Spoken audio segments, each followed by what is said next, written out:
Alors je recommence, bonjour à tous. Je pense que j'avais pas mis de micro. Mais c'est pas grave, vous pouvez voir justement, c'est ce que j'étais en train de vous expliquer. Donc ce live ici, je le fais avec OBS, j'ai pas tellement l'habitude. Donc ça va commencer, mais j'aimerais bien savoir si tout simplement vous me voyez bien et que vous m'entendez bien. Parce que je ne suis pas tout à fait sûr de mes réglages, on va dire. Mais voilà, donc vous pouvez utiliser le chat, ce serait intéressant. Alors pour le moment, on n'est pas beaucoup. Je vois qu'un seul spectateur, on était plusieurs tout à l'heure. Si le spectateur qui est là ou ceux qui sont là pouvaient m'envoyer un petit message, ce serait parfait avant de commencer. Voilà, pour voir si tout va bien. En tout cas, moi ici, apparemment, tout fonctionne bien. Et donc on va commencer ce live et je vais vous présenter Pico 8 en fait, qui, je vais vous en parler un petit peu plus, mais qui est un peu mon coup de cœur, je dirais, de l'année. J'ai découvert Pico 8 il y a quelques temps. Et j'ai trouvé ça assez sympa en fait.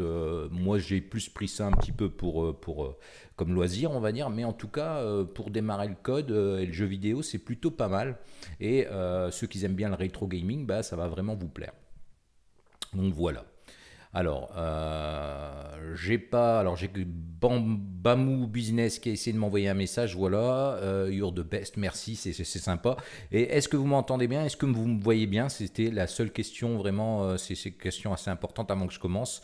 S'il y a des réglages à faire, je le ferai tout de suite. Mais en théorie, je pense que tout est bon. Mais si vous pouviez tout fonctionne bien, me dit Happy Meowcats. Parfait. Bon, bah, je vous propose donc de commencer et donc on va s'intéresser à Pico 8. Alors, alors je vais déjà faire un petit tour d'horizon de ce qu'est Pico 8 comme je l'ai dit précédemment, bah, c'est vraiment un outil qui est pour moi très intéressant quand on veut développer, apprendre à développer et je dirais même pour parfaire un petit peu ses connaissances parce que Pico 8 a vraiment des avantages parce que il est très simple à prendre en main et ça vous permet de faire du rétro gaming. Alors évidemment, si vous voulez faire du jeu style Unity ou Unreal Engine avec vraiment des graphismes qui sont top, c'est vraiment pas là-dessus qu'il faut vous retourner parce que là, ça va être du pixel art et on aura des très petites résolutions. Mais c'est aussi son grand intérêt. Alors, je vais commencer déjà par vous présenter un petit peu ce qu'est Pico 8. Alors, qu'est-ce que Pico 8? Bon, je vous ai fait des petites vignettes, vous avez pu voir. Donc, c'est en fait une fantasy console. En anglais, c'est une console imaginaire. En fait, c'est un moteur de jeu sous forme de machine virtuelle qui simule les consoles aux capacités volontairement limitées. Donc ça va se rapprocher un petit peu pour ceux qui ont connu des NES, etc., des Master System, enfin, peut-être même avant. Mais en tout cas, vous voyez, c'est un petit peu ce qu'on va pouvoir développer, ce type de jeu qu'on va pouvoir développer avec Pico 8. Alors, ces limitations sont généralement inspirées des consoles 8 bits, voilà, du pixel art, je viens de vous en parler, avec une résolution volontairement basse. Alors, il faut savoir qu'on va voir les contraintes après, mais on a vraiment une faible résolution avec Pico 8. Le son aussi est limité. Vous allez voir que c'est du son ancienne génération hein, qu'on va retrouver dans les consoles. En fait, c'est vraiment, vous voyez, pour le rétro gaming. Alors, Pico 8, c'est tout simplement une machine virtuelle qui est développée par Lexaloft Game. Alors, il y a un super site, il y a un super support, et on me dit, vous voyez que sur le descriptif, c'est marqué son but est d'offrir un support sur lequel il est possible de développer, partager et s'entraîner. Et c'est exactement ce à quoi ça va servir. Parce que, contrairement à d'autres fantasy consoles, hein, des consoles virtuelles, comme par exemple il existe aussi TIC 80, il en existe d'autres, vous allez voir que en fait Pico 8, le site il est super bien fait, vous avez beaucoup de ressources, une belle documentation, beaucoup d'exemples, et sa grande force, vous allez voir, c'est que en fait les jeux que vous allez coder avec sont tout simplement disponibles pour tout le monde, et le code source aussi. Et c'est aussi ça qui m'a intéressé, c'est la grande force de Pico 8, c'est que vous pouvez en fait publier dans leur BBS Store, vous avez un store qui s'appelle Splore, j'en reviendrai un petit peu plus tard après dessus, mais ça vous permet en fait d'accéder aux jeux des autres, de jouer aux jeux des autres, et si vous êtes codeur en plus, parce que il y en a qui vont prendre Pico 8 uniquement pour jouer, vous avez accès à tout le code source, les sprites, les sons et tout ça. Donc ça c'est vraiment super intéressant. Donc voilà ce qu'est en gros Pico 8, c'est une fantasy console, il en existe beaucoup d'autres, mais pour avoir fait le tour des plus connus, franchement pour moi c'est la plus aboutie et celle qui est le plus suivie et qui possède un bon support. Alors les contraintes, justement, je vous en parlais. Vous pouvez voir à gauche ici que j'ai l'écran ici de Pico 8. Vous voyez, ici j'ai un écran. Et en fait, la résolution d'un jeu Pico 8 est fixée à 128 pixels par 128 pixels. Ça veut dire que ici, vous voyez, j'ai mon écran qui fait 128 par 128. Alors là, c'est pas mon écran. Mon écran, en fait, si je fais ça, vous voyez, j'ai un écran ici de jeu. Et vous pouvez voir qu'il fait 128 pixels par 128 pixels. Alors, le nombre de couleurs qui apparaît à l'écran est limité à seulement 16 couleurs. Donc vous voyez que au niveau graphisme, c'est ultra limité. Mais c'est aussi ce qui fait pour moi vraiment un atout, c'est un gros atout, parce que vous allez voir que justement avec si peu de couleurs et des sprites qu'on va pouvoir créer nous-mêmes, bah, on est un petit peu sur le même pied d'égalité, je dirais, que les super modeleurs, les super designers de sprites, etc. Franchement, du coup, on passe moins de temps là-dessus et on peut avoir un résultat en pixel art qui est assez sympathique. Alors, le code ne peut dépasser que 8000 commandes. Alors, une commande, c'est tout simplement, par exemple, ici, je vais taper CLS. Vous pouvez voir ici que j'ai 1 sur, en bas, ici, sur 1 sur 8192. En fait, c'est le token count, en fait, c'est le nombre de tokens que vous pouvez utiliser. Donc, à chaque fois que vous utilisez un mot-clé, vous pouvez voir que si ici, maintenant, j'utilise print en dessous, bah, j'ai un deuxième token qui est pris. Donc, vous voyez que c'est des commandes. Donc vous pouvez uniquement utiliser 8192 commandes, c'est justement aussi une limitation volontaire, un petit peu par rapport à ce qui existait avant au niveau des vieilles consoles. Et évidemment, si on clique ici, on peut voir qu'on peut aussi voir le char count, donc ici j'ai 9 caractères sur 65 535 autorisés, et actuellement la capacité c'est 0% compressé. Bon, évidemment, ici, j'ai rien du tout, c'est normal. Mais voilà, pour ce qui est un petit peu, je dirais, des contraintes que vous connaissez. Et ensuite, vous avez le nombre de sprites qui est limité à 256 sprites dans votre jeu. Alors les sprites, en fait, 256 sprites, c'est au cas où vous faites du sprite 8 par 8. Donc 8 pixels par 8 pixels. Évidemment, vous pouvez faire des sprites plus grands, 16 par 16, mais vous aurez beaucoup moins, 256. En fait, vous allez devoir réduire ça. Donc si je fais que des sprites de 16 par 16, je vais devoir diviser 256 par 2, évidemment. Mais vous allez comprendre tout ça par la suite. Donc ça, c'est au niveau des contraintes.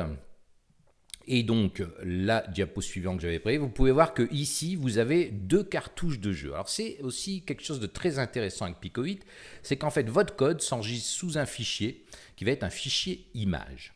Ici, vous avez 2 cartouches de jeu, Adventure of JLP et Ghost. Alors, je ne sais même pas le lire, moi c'est tout petit chez moi, mais c'est Busting, voilà, qui est un petit jeu de Ghostbuster que j'ai testé d'ailleurs, qui est super bien fait, très simple, au concept est assez addictif en fait, bien fait. Et ce jeu, en fait, le code du jeu est tout simplement ici dans la cartouche image qui est un format PNG. Il est codé à l'intérieur, compressé à l'intérieur, et en fait, on se passe du coup les cartouches sous forme de PNG. Et c'est super intéressant. Mais évidemment, vous pouvez enregistrer votre fichier sous différents formats, un format P8 qui est le format par défaut, et vous pouvez le donner à quelqu'un d'autre, etc. Donc voilà un petit peu comment va se passer les cartouches en fait. Et c'est quand même simple, et puis c'est intéressant parce que ici vous faites une capture à l'intérieur de votre jeu. En fait, vous ne pouvez pas choisir n'importe quelle image. Vous exécutez votre jeu, vous faites une combinaison de touches pour faire une capture d'image, ce sera votre capture de cartouche. Et le titre et la deuxième ligne en dessous, va correspondre tout simplement à ce que vous avez mis en commentaire au début de votre fichier. Donc voilà, il n'y a pas plus simple, mais c'est bien foutu. Donc voilà pour ce qui est des cartouches. Alors maintenant, parlons peut-être du sujet qui peut fâcher. Les versions. Alors, Pico 8, en fait, coûte 14,99 $. Donc c'est vraiment pas cher. C'est une licence à vie. Vous avez le droit à toutes les mises à jour. Et vous avez même actuellement une promotion avec un deuxième soft. Vous avez Pico 8 et Voxatron, qui est un petit peu en fait un Pico 8 en 3D, on va dire. Bon, moi je me suis pas trop intéressé parce que c'était vraiment Pico 8 qui m'intéressait. Et en fait, ça coûte 14 $, enfin 15 $, c'est pas énorme. Et franchement, le jeu en vaut la chandelle. J'achète très peu de logiciels, mais celui-ci, je me suis fait plaisir. Ça coûte pas grand-chose. Ça fait une quinzaine d'euros quoi actuellement. Et franchement, c'est plutôt pas mal. Mais pour ceux qui auraient des doutes, qui auraient envie, par exemple, de tester Pico 8, mais qui n'aurait pas forcément envie d'investir 15 euros, vous avez une version éducation qui est totalement gratuite. Alors je vous ai mis l'URL ici, vous pouvez voir, c'est www.pico8.edu, pico-8-edu.com, je vais y arriver. Et donc, vous pouvez y accéder comme ça gratuitement. Vous n'avez pas toutes les fonctionnalités, je vais revenir là-dessus après. Mais en fait, vous pouvez faire énormément de choses déjà avec. Vous pouvez coder vos jeux, les sauvegarder, tout ça. Par contre, vous n'aurez pas accès à la bibliothèque en ligne de jeux. Qui vous permet d'avoir des milliers de jeux gratuitement. Vous récupérez, vous voyez les jeux, c'est un petit peu un store dans Pico 8.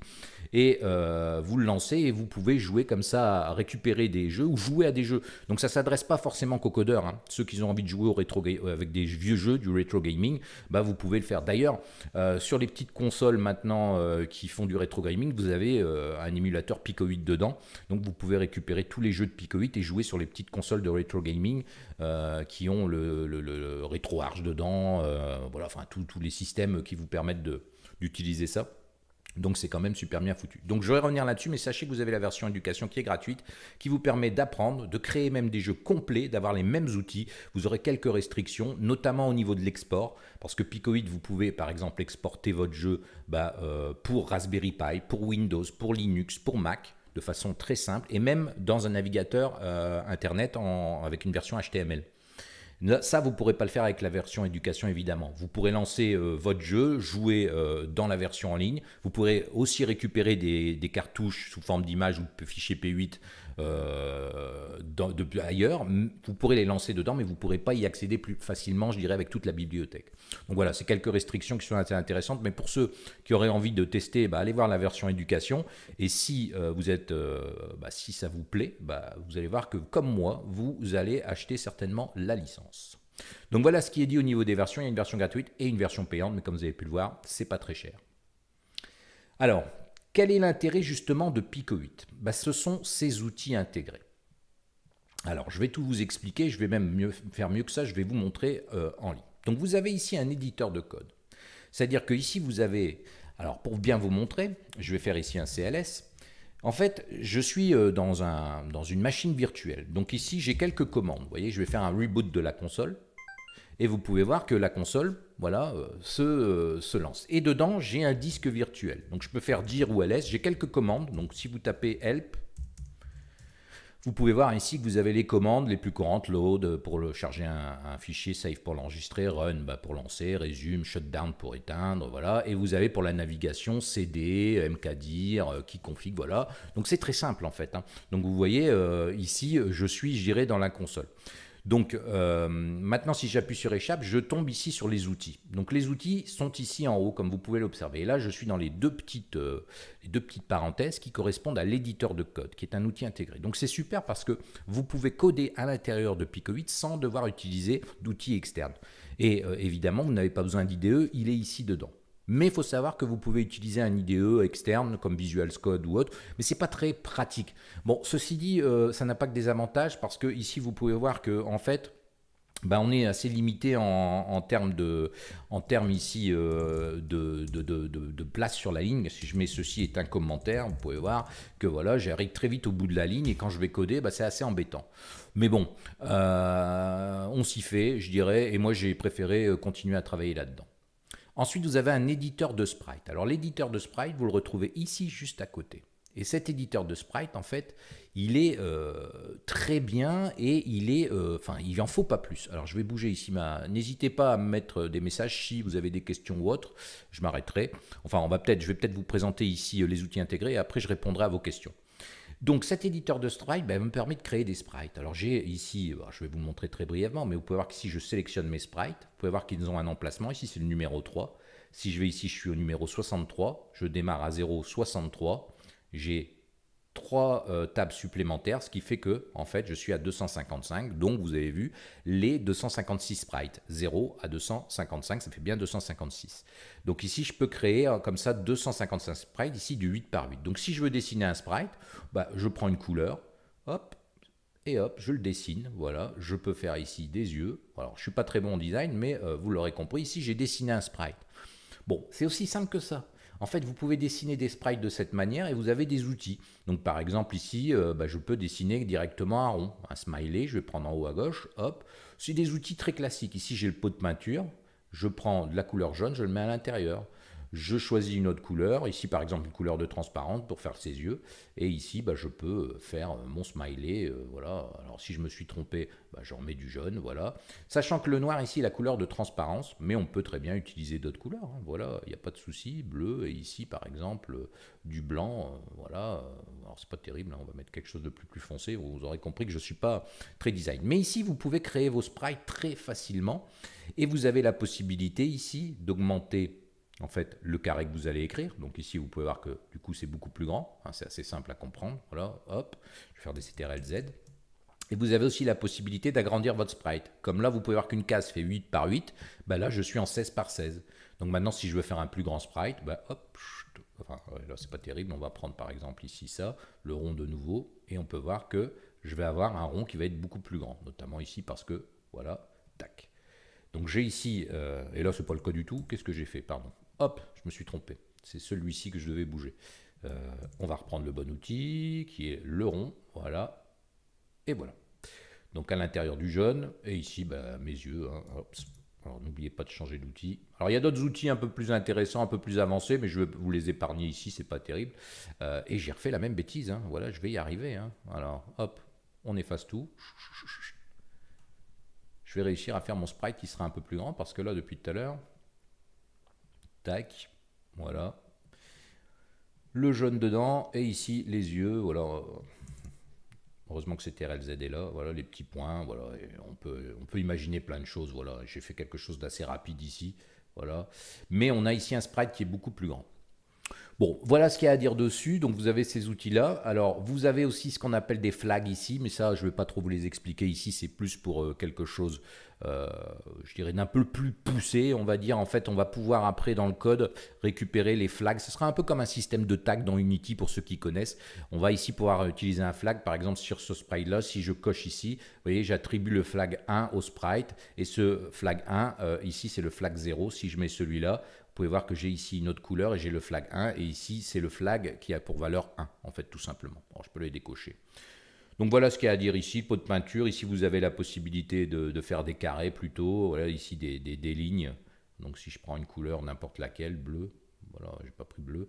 Ici des lignes, vous voyez, si je reclique j'ai le rond, ici j'ai plutôt un carré, voilà, donc si je fais ça, voilà. Le pot de peinture ici pour se déplacer, pour déplacer le sprite, bon, pas tellement nécessaire dans mon cas. Ici, un outil de sélection. Voilà, bon, voilà, il n'y a pas grand chose à dire là-dessus. Donc ça, c'était l'éditeur de sprite. Ensuite, vous avez l'éditeur de cartes. Alors l'éditeur de cartes va être utilisé conjointement à un sprite. Donc je vais volontairement ici faire très vite un sprite, et je vais lui mettre quelques petits points comme ça. Alors c'est très rapide, c'est pour simuler une tiles, on va dire. Voilà, je ne vais pas m'embêter plus. Donc l'éditeur de map, il est ici à côté. Donc vous pouvez ici, en appuyant sur la barre d'espace, vous rendre compte que vous avez ici tout simplement l'éditeur de map. Et lui, il fonctionne, vous pouvez voir, avec des tiles. Donc ici, je suis en X, Y, 0. Ici, vous pouvez voir que, je vais zoomer un peu pour que vous compreniez mieux. Voilà, je vais me mettre ici. Je suis ici sur la première tiles. Je suis tout simplement à l'emplacement X et Y, 0. En fait, c'est du 2D. Hein. Donc si je vais ici à droite, je suis à X1 et Y, 0. Ici, X2. Voilà, etc. Donc si je veux tout simplement dessiner ici sur ma carte, je peux le faire très facilement. Regardez, je vais dézoomer. Alors, je vous avoue que ça, c'est pas très pratique, mais on n'a pas trop le choix.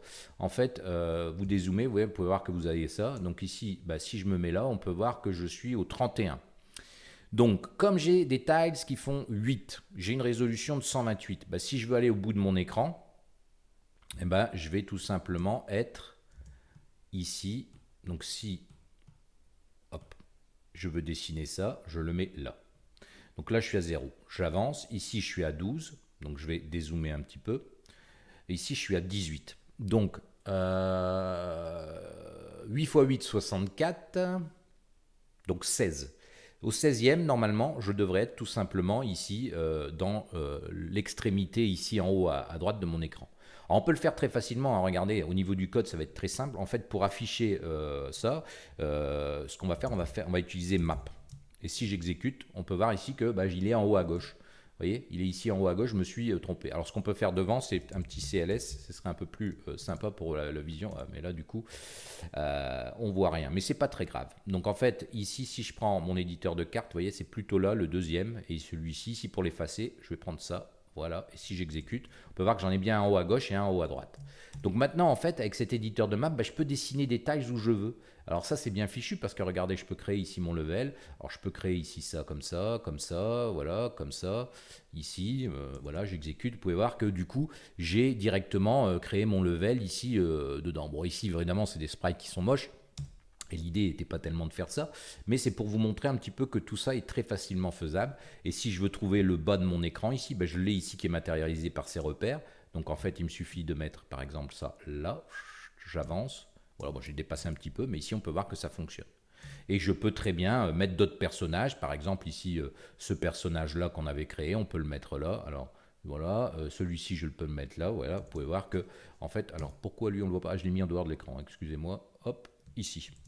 Voilà, ouais, on peut dessiner à peu près tout ce qu'on veut comme ça. Bon, voilà ce qu'il y a à dire au niveau ici de l'éditeur de cartes. Et après, alors l'intéressant ici, moi ce qui me plaît beaucoup, c'est l'éditeur de son. Donc si vous voulez créer des sons, vous allez voir que c'est très simple. Alors j'espère que vous allez bien entendre. Je vais créer un son ici en fait. Vous le faites avec la souris. Je vais faire ça comme ça.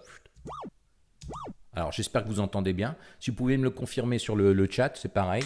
Je suppose que oui, mais bon. Alors j'attends un petit peu parce qu'il y a un petit décalage. Je vais en profiter pour faire une pause vapote.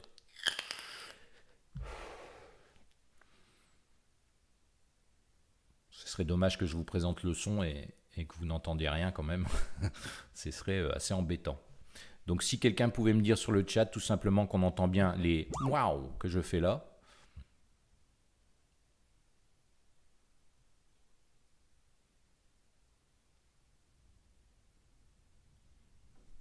Alors je patiente. Hein.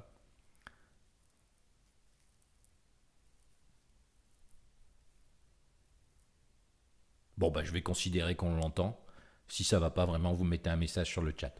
Donc en fait, pif, pif. Bon, un point de parfait, merci.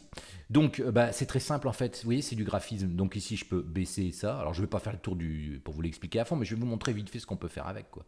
Et c'est quand même bien fichu. Regardez, hop. Vous voyez des SFX.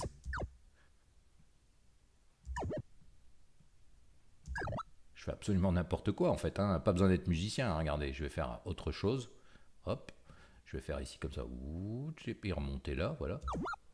Je peux changer la vitesse, donc ici j'incrémente, c'est beaucoup plus long. Je peux changer d'instrument, ici en appuyant là.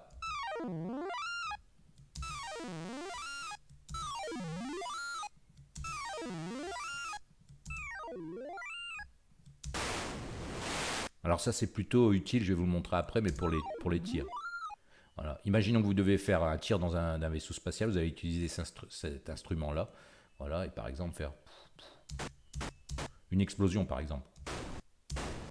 Bon, il y a plein de possibilités, quoi. Vous pouvez faire des loops aussi, regardez, si je fais ici, je vais changer d'instrument. Alors, vous pouvez aussi changer d'instrument sur une note simplement. Par exemple, si vous voyez la couleur qui change, je peux prendre cet instrument-là pour faire deux notes là, je peux prendre de nouveau cet instrument-là, voilà. Regardez. Oui, donc c'est super bien fichu, c'est super simple. Vous avez la possibilité aussi de faire des loops. Bon, ça, par exemple, si je veux la jouer en boucle.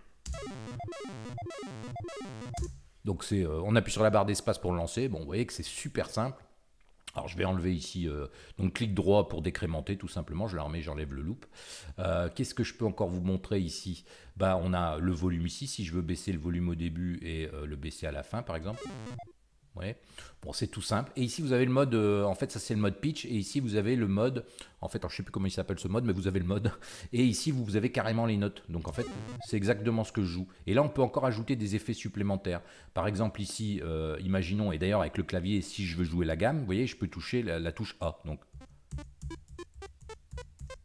vous voyez, je joue en fait la gamme ici en appuyant sur A, Z, E, A, Z, E, R, T, Y, et vous avez les notes ici. Donc la première chose ici, de mémoire, ça correspond à l'octave qui est 2. Donc je peux baisser l'octave, par exemple, partout. Vous voyez? Alors si je le baisse partout, pas partout, mais enfin je le fais presque partout. Je peux le monter aussi, le passer à 4 par exemple, vous allez voir. Et tout ce que je modifie, vous voyez, ici ça s'est modifié en temps réel, hein, donc le graphisme ou ça, vous pouvez utiliser les deux, quoi, c'est bien foutu. Vous pouvez donc faire ça. La deuxième note, il me semble, correspond à l'instrument, vous voyez. Voilà, donc je vais baisser l'octave, peut-être parce que c'est pas terrible. Voilà. Vous voyez qu'on peut tout modifier. Et après, vous avez encore des effets, ça c'est super bien foutu. Donc ici, l'effet slide. Ici, vous avez l'effet vibrato. Drop. Ils sont notés en bas, fade out. Alors ça c'est quoi? C'est le harp fast et ici l'harp slow. Bon voilà. Donc ce qui fait que vous pouvez jouer des choses qui sont assez intéressantes. En fait, que si vous êtes comme moi mauvais en musique, pas musicien du tout, vous pouvez jouer n'importe quoi. Voilà, et puis ça peut faire quelque chose à la sortie. Bon, là c'est pas le cas, mais bon. Bon voilà, ce qu'il y a à dire là-dessus. Alors ouais, aussi, vous avez plusieurs emplacements, vous en avez 64 aussi. Voilà, on peut monter à chaque fois, on crée un nouveau son. Voilà. Et je vais vous montrer ensuite comment, si vous avez des questions, comment on joue les sons et autres, c'est jouable. Et vous avez pour terminer, ici, alors je vais resupprimer tout ça, parce que sinon ça va être horrible à l'oreille. Vous avez encore des effets ici généraux. Du noise, du buzz, des tunes, sans, moyen, à fond, reverb, et damped qui va un peu étouffer le son. Bon voilà, donc il y a de quoi faire au niveau de l'éditeur de son et il est très simple d'utilisation. Je vous ai fait une petite démo très rapide. Donc là on était à l'éditeur de son effet et ici vous avez l'éditeur de musique. Alors l'éditeur de musique, ça va être difficile de vous le présenter comme ça parce qu'il faut des sons qui tiennent la route quand même. Donc je ne vais pas vous faire une démo ici, mais en fait c'est simple, on va prendre des patterns ici, on peut observer. Et dans ces patterns, ici, on va y ajouter tout simplement des SFX. Donc j'active ici. Ici, j'en ai qu'un. Mais vous pouvez voir que si j'appuie et je mets le 0 que j'ai créé avec vous là, voilà, il joue. Et je peux les mélanger comme ça. Et ensuite, ici, dans mon éditeur de patterns, je peux en créer par exemple une pattern 1 qui aurait plusieurs sons. Donc on imaginerait un SFX que je crée dans mon éditeur de son qui fait un beat, boum, boum, boum, boum. Ensuite, je peux mettre jusque 4 pistes dedans. Donc vous voyez qu'ici, on peut mettre jusque 4 pistes. Alors je vais revenir dedans. Là. Donc je peux activer une autre piste, la 1 par exemple, mais là, j'en ai pas. Ici une autre, vous voyez, je peux en mettre que 4. Donc sur la première, on aurait le beat, sur le deuxième, on pourra avoir de la basse, et sur le troisième, on pourra avoir une mélodie, et le quatrième aussi. Et donc ça constituerait une pattern. Et ensuite, ces patterns, ici, je peux les jouer, ils vont jouer dans l'ordre, mais grâce ici au système de flèches, je peux les faire revenir en arrière, par exemple, dire tu joues 0, voilà, il les enchaîne jusqu'à la 6, et à la 6, je peux lui dire tu reviens à la 3, et comme ça pourrait jouer comme ça. Ou je pourrais dire à la 6, tu reviens à la 3, et à la 4, tu repars ailleurs. Bon voilà, c'est un petit peu le principe, grosso modo, de l'éditeur de son, qui est un peu plus complexe à prendre en main, mais franchement qui va très bien. Ouais, c'est ça, je vois Nail Pride 60 qui met un mode tracker façon Amiga 500. Ouais, c'est tout à fait ça. En fait, et puis vous allez retrouver vraiment tous les sons des vieilles consoles, donc c'est vraiment pas mal fichu. Franchement, là-dessus, moi j'ai été assez scotché. Donc voilà, si vous avez des questions, n'hésitez pas. Je vais peut-être pas me tromper de fenêtre, voilà, c'est celle-ci. Si vous avez des questions, n'hésitez pas, parce que je vais essayer d'y répondre au fur et à mesure. Donc vous pouvez noter tout ça. Donc ensuite, alors allez-y, je m'arrêterai maintenant pour répondre à vos questions. On arrive à la fin de cette petite présentation, donc après il y aura un peu plus d'interaction. La bibliothèque Explore, ce qu'ils appellent le Cardverse. Alors ça, pour ceux, c'est le gros avantage, parce que ceux qui sont codeurs, c'est fantastique, parce que vous allez voir qu'on peut aller voir le code des autres. Et ceux qui ne sont pas codeurs, Pico8, ça peut être tout simplement une petite console de jeu à 15 €, et vous avez des milliers de jeux gratuits et des jeux de rétro gaming qui sont plus ou moins bien faits. Donc je vous montre comment ça marche. Donc ici je fais un CLS. Alors ça, vous l'avez uniquement dans la version payante. Dans la version éducation, vous ne pouvez pas faire ça. Là, il y a quand même des petites différences. Donc en fait, vous tapez tout simplement Explore. Et là, vous pouvez voir que j'arrive là-dessus. Donc ici, ça c'est la partie que j'ai sur mon disque moi ici, parce que en fait, Pico8 a ce qu'on appelle un disque dur à lui, si vous voulez, comme si on était dans la console, la mémoire de la console. C'est des fichiers P8 qui sont stockés à un endroit de votre disque dur physique, mais pour lui, c'est son disque à lui. Donc pour voir, moi ici, j'ai des dossiers avec Exo Live Platform Workshop, enfin voilà. Et ici, vous pouvez chercher. Alors, c'est classé. Ici, vous avez les Lucky Draw. Alors, je ne sais pas à quoi tout sert ça. Ici, vous avez les jeux qui ont été créés pendant les Gems. Ici, vous avez les jeux qui sont en work in progress, c'est-à-dire qui ne sont pas terminés. Les featured. Vous avez ici les nouveaux jeux et vous avez ici les favoris. Donc si je fais update, on peut voir que la liste va se mettre à jour et ici vous pouvez voir que j'ai les jeux. Donc alors il y aura plus ou moins de tout, hein, mais la plupart sont vraiment pas mal. Donc ici vous voyez que j'ai Gliding par exemple. Alors je sais pas du tout ce que c'est, je vais décider d'y jouer. Je vais faire Run Cart, voilà. Et ici, voilà, Dave Keys, donc ça veut dire qu'on doit jouer avec la souris. Donc press M1 to flap, rim with mouse. Alors des fois ils sont plus ou moins bien. Alors ici, je sais pas ce qu'il faut faire et je comprends pas trop l'intérêt, mais bon. Bon, j'ai pas trop compris, mais c'est pas grave dans la plupart. Mais ce qui est intéressant, c'est surtout maintenant, regardez, je vais y faire échappe et ici je vais faire exit to explore et là je vais refaire échappe. Voilà, alors si je récupère ma main, qu'est-ce que j'ai fait? Voilà. Si maintenant je fais échappe pour retourner dans l'éditeur de code, j'ai tout le code du jeu. Regardez. Donc ici, on me dit, vous voyez, Santa, Stock and Away, Scry Garden, voilà, et les commentaires, voilà. Mais ici, j'ai tout. Vous pouvez voir que j'ai le code. J'ai ici tout le code qui a été fait. Et le code, attention, parce qu'ici, dans cet éditeur, vous pouvez voir qu'il y a plusieurs lignes. Alors, vous voyez que c'est pas très pratique, hein, en fait, l'éditeur. Mais on s'y fait, hein, rassurez-vous. Moi, je préfère utiliser, rester dedans, c'est plus sympa. Ici, vous avez d'autres tables qui correspondent en fait toujours au code. C'est un petit peu comme le système d'Excel. Comme c'est pas très large, ils ont mis un système de tables comme dans Excel. Mais en fait, vous pouvez taper votre code n'importe où et gérer ici. Donc ici, vous voyez, vous avez des fonctions, update, vous avez tout ça, vous avez absolument tout le code du jeu. Et vous avez aussi ici, si vous allez dans l'éditeur de sprites, vous avez tous ces sprites. Donc vous pouvez les récupérer, les copier, les réexploiter dans votre propre jeu. Enfin, après, il faut peut-être demander l'autorisation. Mais de toute façon, comme ce n'est pas des jeux payants, on ne fait pas de jeux de payants avec Pico 8. Enfin, j'en ai pas vu, ça doit peut-être exister parce qu'il y en a toujours qui essayent, mais c'est pas le but, c'est vraiment pas de faire des jeux payants. Et donc ici, vous avez tous les sprites. Alors ici, on voit qu'on n'en a pas. Et ici, vous avez, s'il y a des maps, vous avez des maps. Et ici, si vous avez les sons, alors regardez, ici, on a des sons. Donc on va prendre l'éditeur de sons. Alors, est-ce que j'ai des sons? Voilà. Les sons du jeu.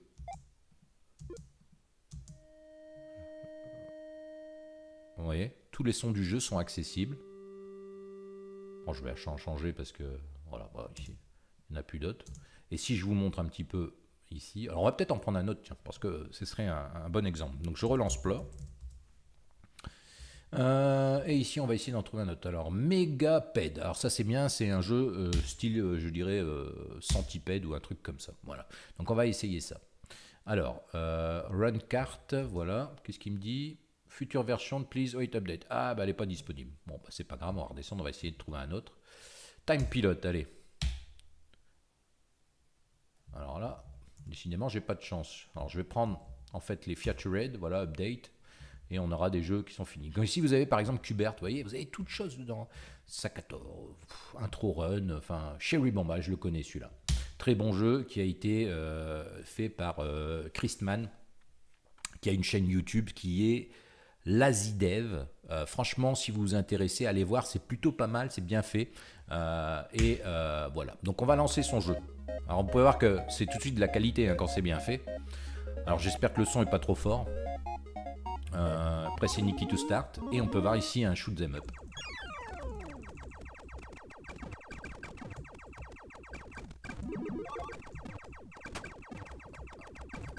Alors, on peut voir le principe il est simple, hein, ici évidemment, il faut détruire les lignes ennemies. Alors il y en existe plein, des comme ça, j'en ai d'ailleurs programmé un aussi, je vais peut-être vous le montrer après, il n'est pas terminé, mais voilà. Donc voilà, vous pouvez voir que c'est ça. Alors l'intérêt maintenant, je vais faire Exit to Explore et vous allez voir qu'on a accès à tout. Le son, regardez ici, ses patterns, ici son code de nouveau. Voilà. Alors ici, on va voir qu'un jeu comme ça, il a 5727 tokens sur 8192. Donc on est encore pas, on est un peu plus de la moitié des capacités de la console. C'est aussi son intérêt. Ici, vous avez tous les sprites, comme vous pouvez le voir. Ici, le méchant. Vous avez ici d'autres petits vaisseaux. Voilà, vous pouvez voir que vous avez beaucoup de sprites qui a été créé à l'intérieur ici. Vous avez ici, donc, les maps, il n'y en a pas. Ici, vous avez les musiques. Voilà, le tir.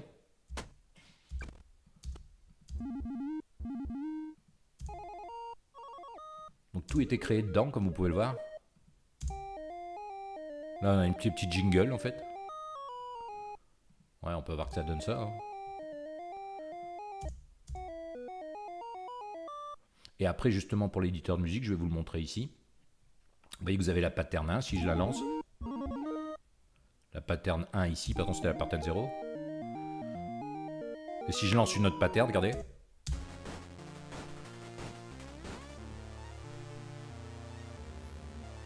Donc les musiques sont vraiment pas mal. Hein. On sait faire des musiques en travaillant un petit peu dessus sans vraiment être musicien. Et vous pouvez voir que ça s'enchaîne. Vous voyez, de la 22, je repars à la 11. Voilà. Je vais couper parce que j'en ai plein les oreilles. Donc voilà, pour ce qui est du Splore, c'est plutôt pas mal. Et vous pouvez envoyer vos propres créations dedans. Alors, une petite procédure sur le site de l'Exalof, mais c'est très simple à faire en fait. Donc vous pouvez faire ça. Donc voilà ce qu'il y avait à dire au niveau ici de la bibliothèque sport. Donc des milliers de jeux accessibles. Pour ceux qui développent, c'est bien parce que ça permet de voir comment, par exemple, si vous êtes intéressé à faire ce genre de jeu, vous pouvez aller voir comment le développeur a fait à l'intérieur. Et si vous voulez jouer simplement, vous pouvez jouer et quand vous en avez marre, vous changez de jeu, quoi. Et encore une fois, il y en a des milliers et des milliers, donc c'est plutôt pas mal. Alors il y a de tout, hein. Il y a du bon et du mauvais. Il y en a à prendre et à laisser, comme on dit. Comme le premier que vous avez vu, j'ai même pas compris qu'est-ce qu'il fallait faire. Mais il en existe des tonnes et c'est aussi ce qui est intéressant avec Pico 8.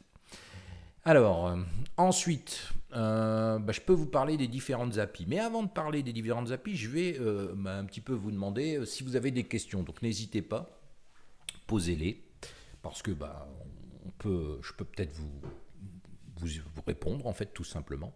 Alors, on n'est pas beaucoup, je vois, sur le live, mais je pense que je le remettrai. Alors, comment on fait des animations ? Ça tombe bien parce que j'allais ici vous montrer les API et ça en fait partie, évidemment, on va utiliser les API. Alors, les animations, c'est très simple. Je vais vous montrer ça. Mais le mieux, c'est que je prenne un projet qui soit un peu plus intéressant. Donc, c'est Space Nénuphar qui me demande ça. Donc, je vais ici faire un CLS. Je vais aller voir sur le disque virtuel et j'avais préparé ici pour le live un petit projet, voilà, ls, load live, tout court, il me semble. Voilà. Donc il est vide, mais je dois avoir récréé quelques sprites qui vont nous permettre de gérer tout ça. Alors, l'animation. Alors, c'est une bonne question qui va en soulever d'autres. Alors, déjà, il faut savoir que quand vous codez ici, c'est en Lua.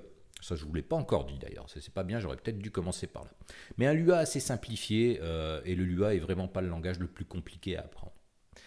Donc imaginons déjà qu'on veut afficher quelque chose, là, ce fameux personnage que je viens de créer, et qu'ensuite on veut l'animer. Déjà, il faut déjà pouvoir l'afficher. Donc on peut voir que ce sprite ici, il est à l'emplacement numéro 1. Déjà, dans notre code Lua, on va devoir utiliser deux boucles de jeu et une fonction. Enfin, 3 fonctions indispensables. La première, on écrit fonction underscore init.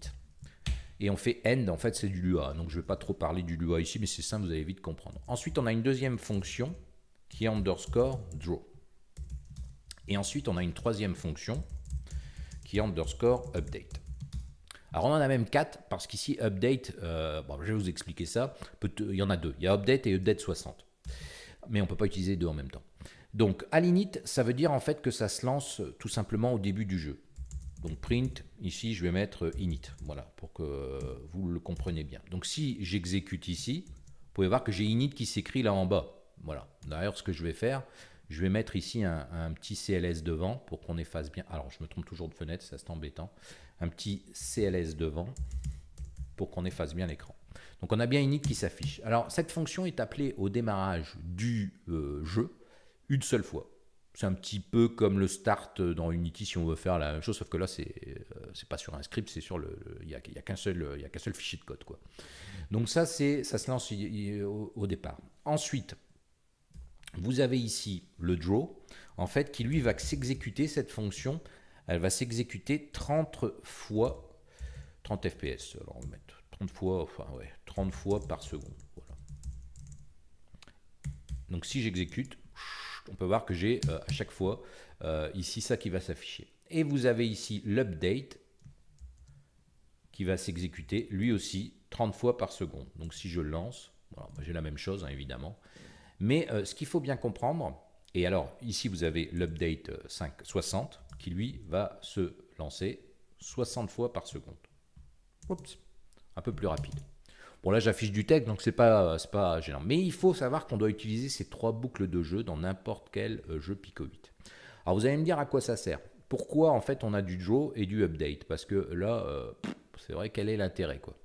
En fait dans le draw, vous allez afficher tout ce que vous voulez dessiner à l'écran. C'est-à-dire, si vous voulez afficher un sprite, c'est dans le draw que ça va se passer. Dans l'update, ça va être tout ce qui va être la logique du jeu. Donc, si je dois déplacer, changer une variable pour le déplacement ou autre, c'est là que je vais le faire.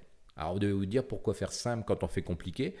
Par exemple, si vous prenez la console virtuelle TIC 80, elle a une seule loop, en fait, un seul loop qui est une fonction TIC. Et tout est fait dedans. Alors, ce qui est bien avec Pico 8, c'est que si jamais la machine est trop lente ou a du mal à suivre, bah, vous allez tout simplement utiliser ici, enfin, l'update va venir se modifier, c'est-à-dire au lieu d'utiliser 30 fois par seconde, s'il n'y a plus les ressources nécessaires, ça va baisser par exemple à 15, et le draw va rester à 30. En fait, ça va permettre d'avoir toujours un affichage fluide et plutôt une logique de jeu qui risque d'être ralentie, ce qui se sentira beaucoup moins quand vous allez jouer avec votre jeu.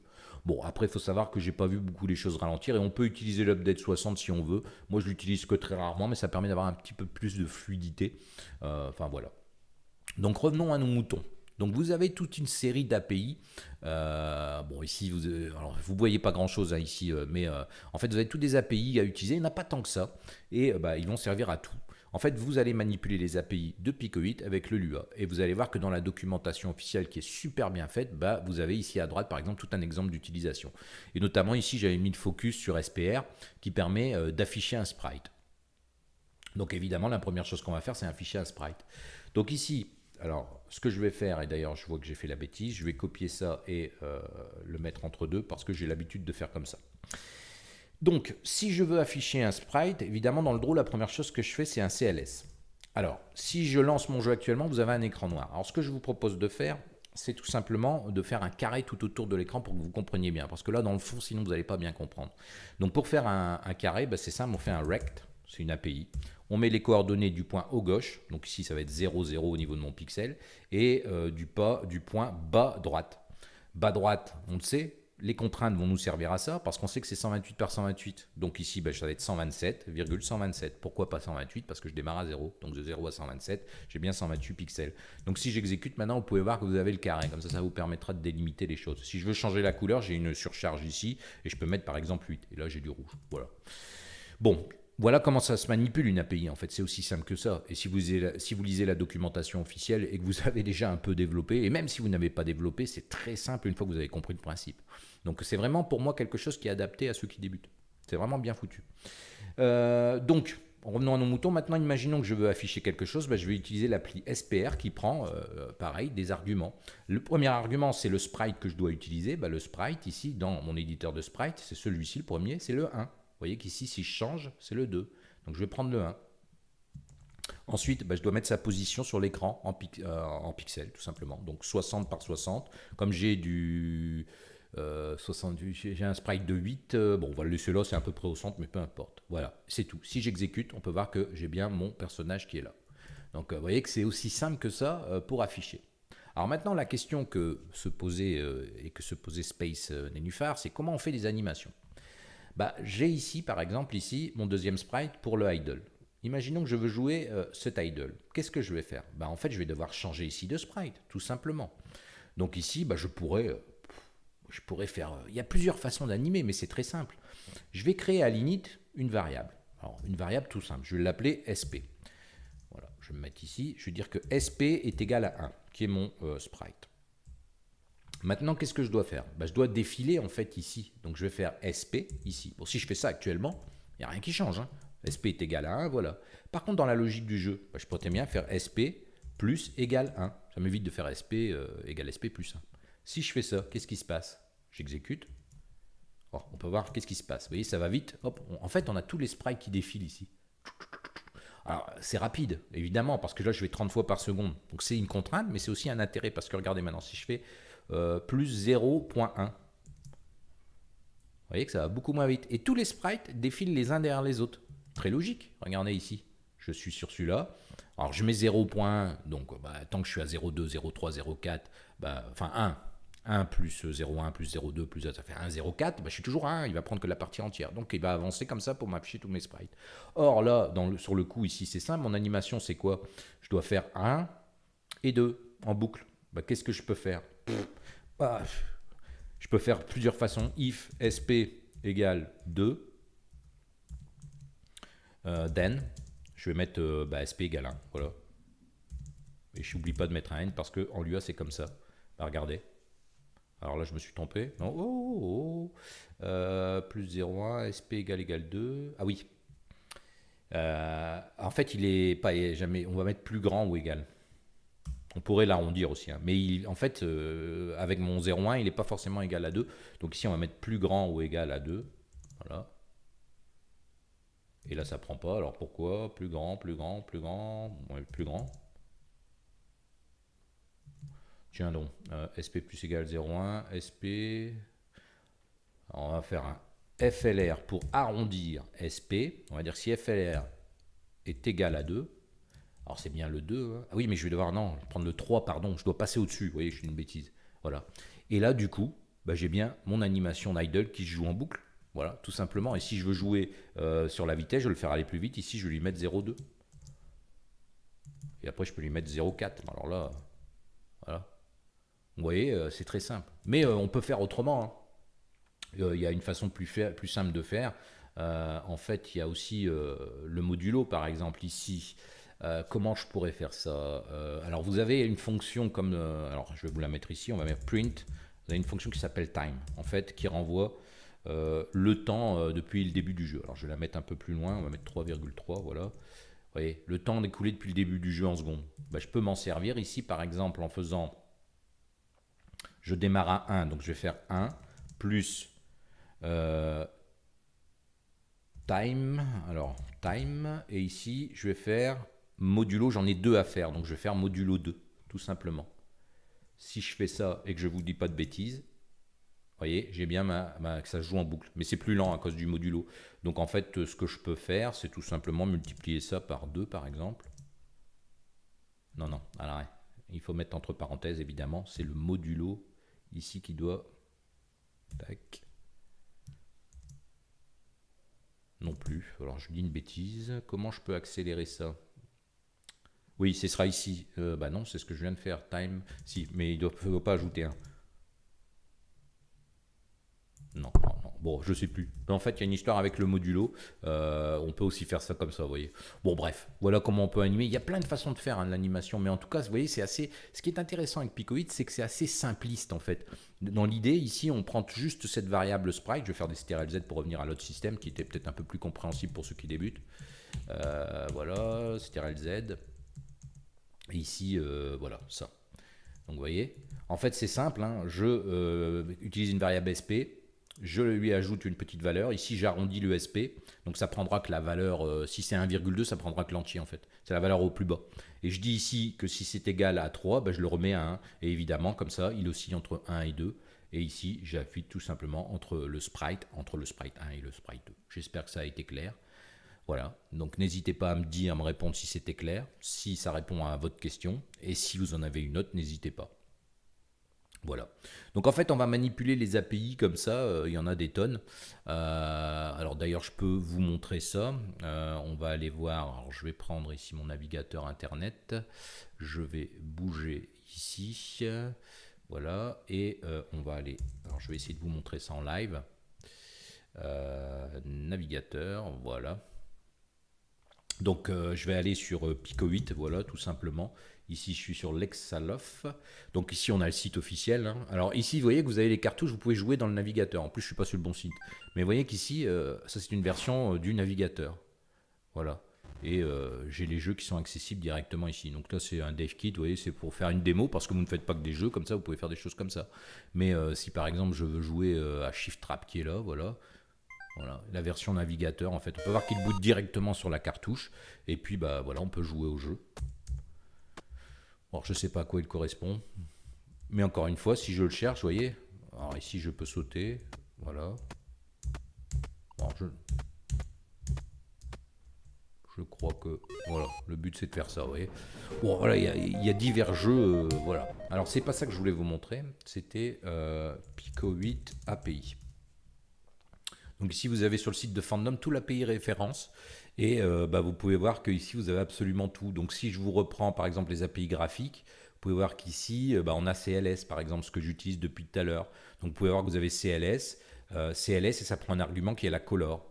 Alors la couleur, je vais vous montrer ça après, mais en fait vous avez tout qui est là. Par exemple, si vous voulez savoir à quoi sert SPR, qu'on doit retrouver ici, bah voilà, vous pouvez voir qu'ici, draw a sprite or a range of sprite on the screen. Donc ici le numéro du sprite, sa coordonnée X, Y, sa largeur éventuellement et sa hauteur, et ici le flip. On peut aussi utiliser le flip pro. Je ne vais pas rentrer là dans le détail, mais en fait on peut faire ça aussi. Donc voilà, alors je vais revenir justement à la couleur. La couleur.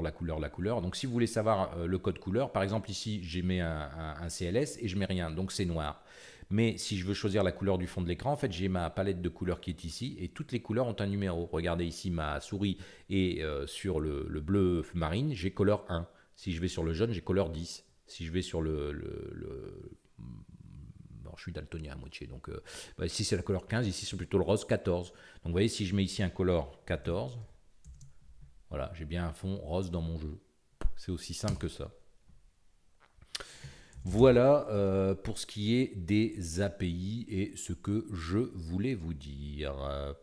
Alors, voilà, si vous avez d'autres questions, n'hésitez pas. Je suis à vous. Alors, je me permets.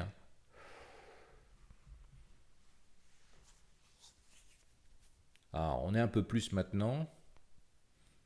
Donc j'attends quelques secondes si vous avez des questions. N'importe quoi, hein, pas forcément sur le code, ça peut être vraiment n'importe quoi. Je vais y répondre. Alors, qu'est-ce que j'avais préparé ici encore après? Bah rien, voilà, on avait fait le tour de ma petite présentation. Donc c'est le moment, si vous avez des questions, de les poser.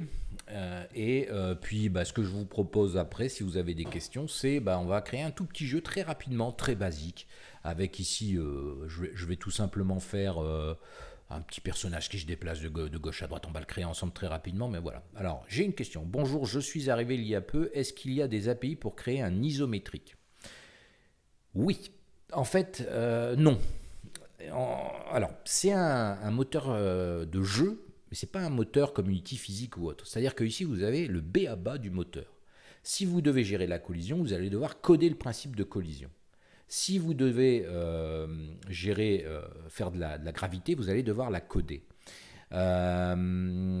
Si vous voulez créer de l'isométrique, enfin, c'est pas tellement de l'isométrique en fait, mais on a pu voir que Kubert dans le Splore, si tu viens d'arriver, on avait vu qu'on avait un Splore, et si tu parles d'isométrique, on va plutôt parler de ça, je crois. Alors je vais faire une recherche, si je trouve, voilà, et c'était Kubert, il me semble qu'on avait vu. Voilà, donc là on va le lancer, mais ici on est un peu sur un jeu isométrique en fait. Alors regarde, qu'est-ce que j'ai fait? Hop, run cart, Kubert, run cart, voilà. Et donc on est sur un jeu plutôt isométrique ici, c'est peut-être ça que tu voulais parler.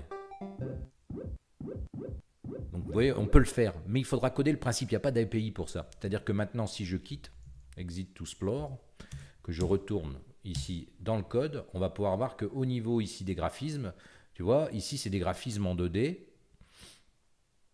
Alors je le découvre, hein. Voilà, et ici on a nos carrés, vous voyez, qui sont faits en sprite sur plusieurs, ils sont plutôt ici on est ici si j'agrandis, voilà, on est en 16 par 16. Et on a des carrés qui sont faits en 3D isométriques, mais en fait le principe, il faudra le coder, et tout ça est fait ici dans le code, quoi. Mais c'est ça le gros avantage de ça, c'est que tout simplement ici, tu as tout ce qui t'intéresse, en fait tu peux voir comment ça a été fait. Mais il n'y a pas d'API spécifique pour faire de la 2D isométrique, ni de la 3D, parce que vous pouvez faire de la fausse 3D. Rappelez-vous vos premières consoles, il y avait des jeux, vous pourriez me citer des noms, mais d'ailleurs on peut les retrouver ici, je ne vais plus revenir dessus, mais un jeu, Wolfenstein, voilà par exemple. Je vais retourner dans le Splore, et vous allez voir qu'on a des jeux de type 3D, Steve Wolfenstein aussi, mais il n'y a rien qui est prévu pour faire. Je me suis trompé, il n'y a rien qui est prévu pour faire ça. Donc ici je veux modifier ma recherche, search, Wolf. On va mettre Wolf, on va peut-être Star Trek Mushroom, non. Alors Wolfenstein, comment ça s'écrit ça? Alors, je me perds un petit peu.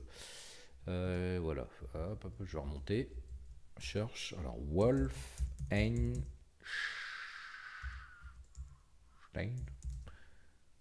Non. Alors si je mets 3D, peut-être ça ira aussi. Alors je reviens plus sur comment ça s'écrit, si quelqu'un peut me le... Si je mets 3D par exemple, qu'est-ce qu'on a quelque chose en 3D? Voilà, bah ça, par exemple. C'est du recasting en fait, ça s'appelle. Alors c'est un vieux principe, hein. On n'a rien inventé. En fait, les premiers jeux comme Wolfenstein, c'était du recasting. Et en fait, c'est de la fausse 3D. Regardez, si je lance ici, on peut voir que je navigue dans un monde, un pseudo 3D. Bon, ici, c'est pas très joli parce que c'est un tuto. On peut mettre des textures sur les murs et autres.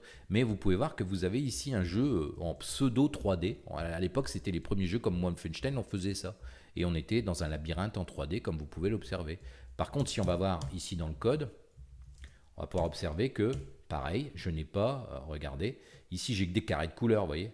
Et dans le code, en fait, on va écrire. En fait, le principe du recasting, je vais essayer de vous l'expliquer, mais c'est qu'on va se positionner à un endroit et on va tester en fait la distance qu'il y aura entre nous et un objet en 2D sur une map qu'on voit du haut, par exemple. Et on va écrire ligne par ligne en fait ce qu'on voit en fonction de l'angle où on est.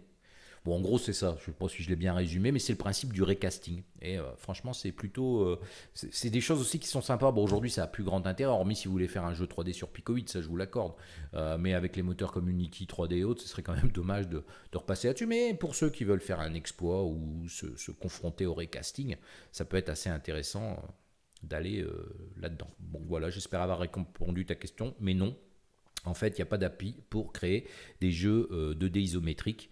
De toute façon, ici, ce qu'on voit, c'est vraiment, et c'est la grande force de Pico 8, c'est que c'est quelque chose qui est très simple. C'est un simple moteur avec quelques API. Et ensuite, avec toutes ces API, vous pouvez faire n'importe quel type. Encore une fois, vous allez devoir coder le moindre comportement. Il n'y a pas d'API ici qui permet, par exemple, il n'y a pas de préfab, quoi. Vous n'avez pas un truc qui vous permet de faire un personnage en 2D. Ce sera à vous de le coder de A à Z, son système déplacement et autres. D'ailleurs, c'est ce qu'on va voir après.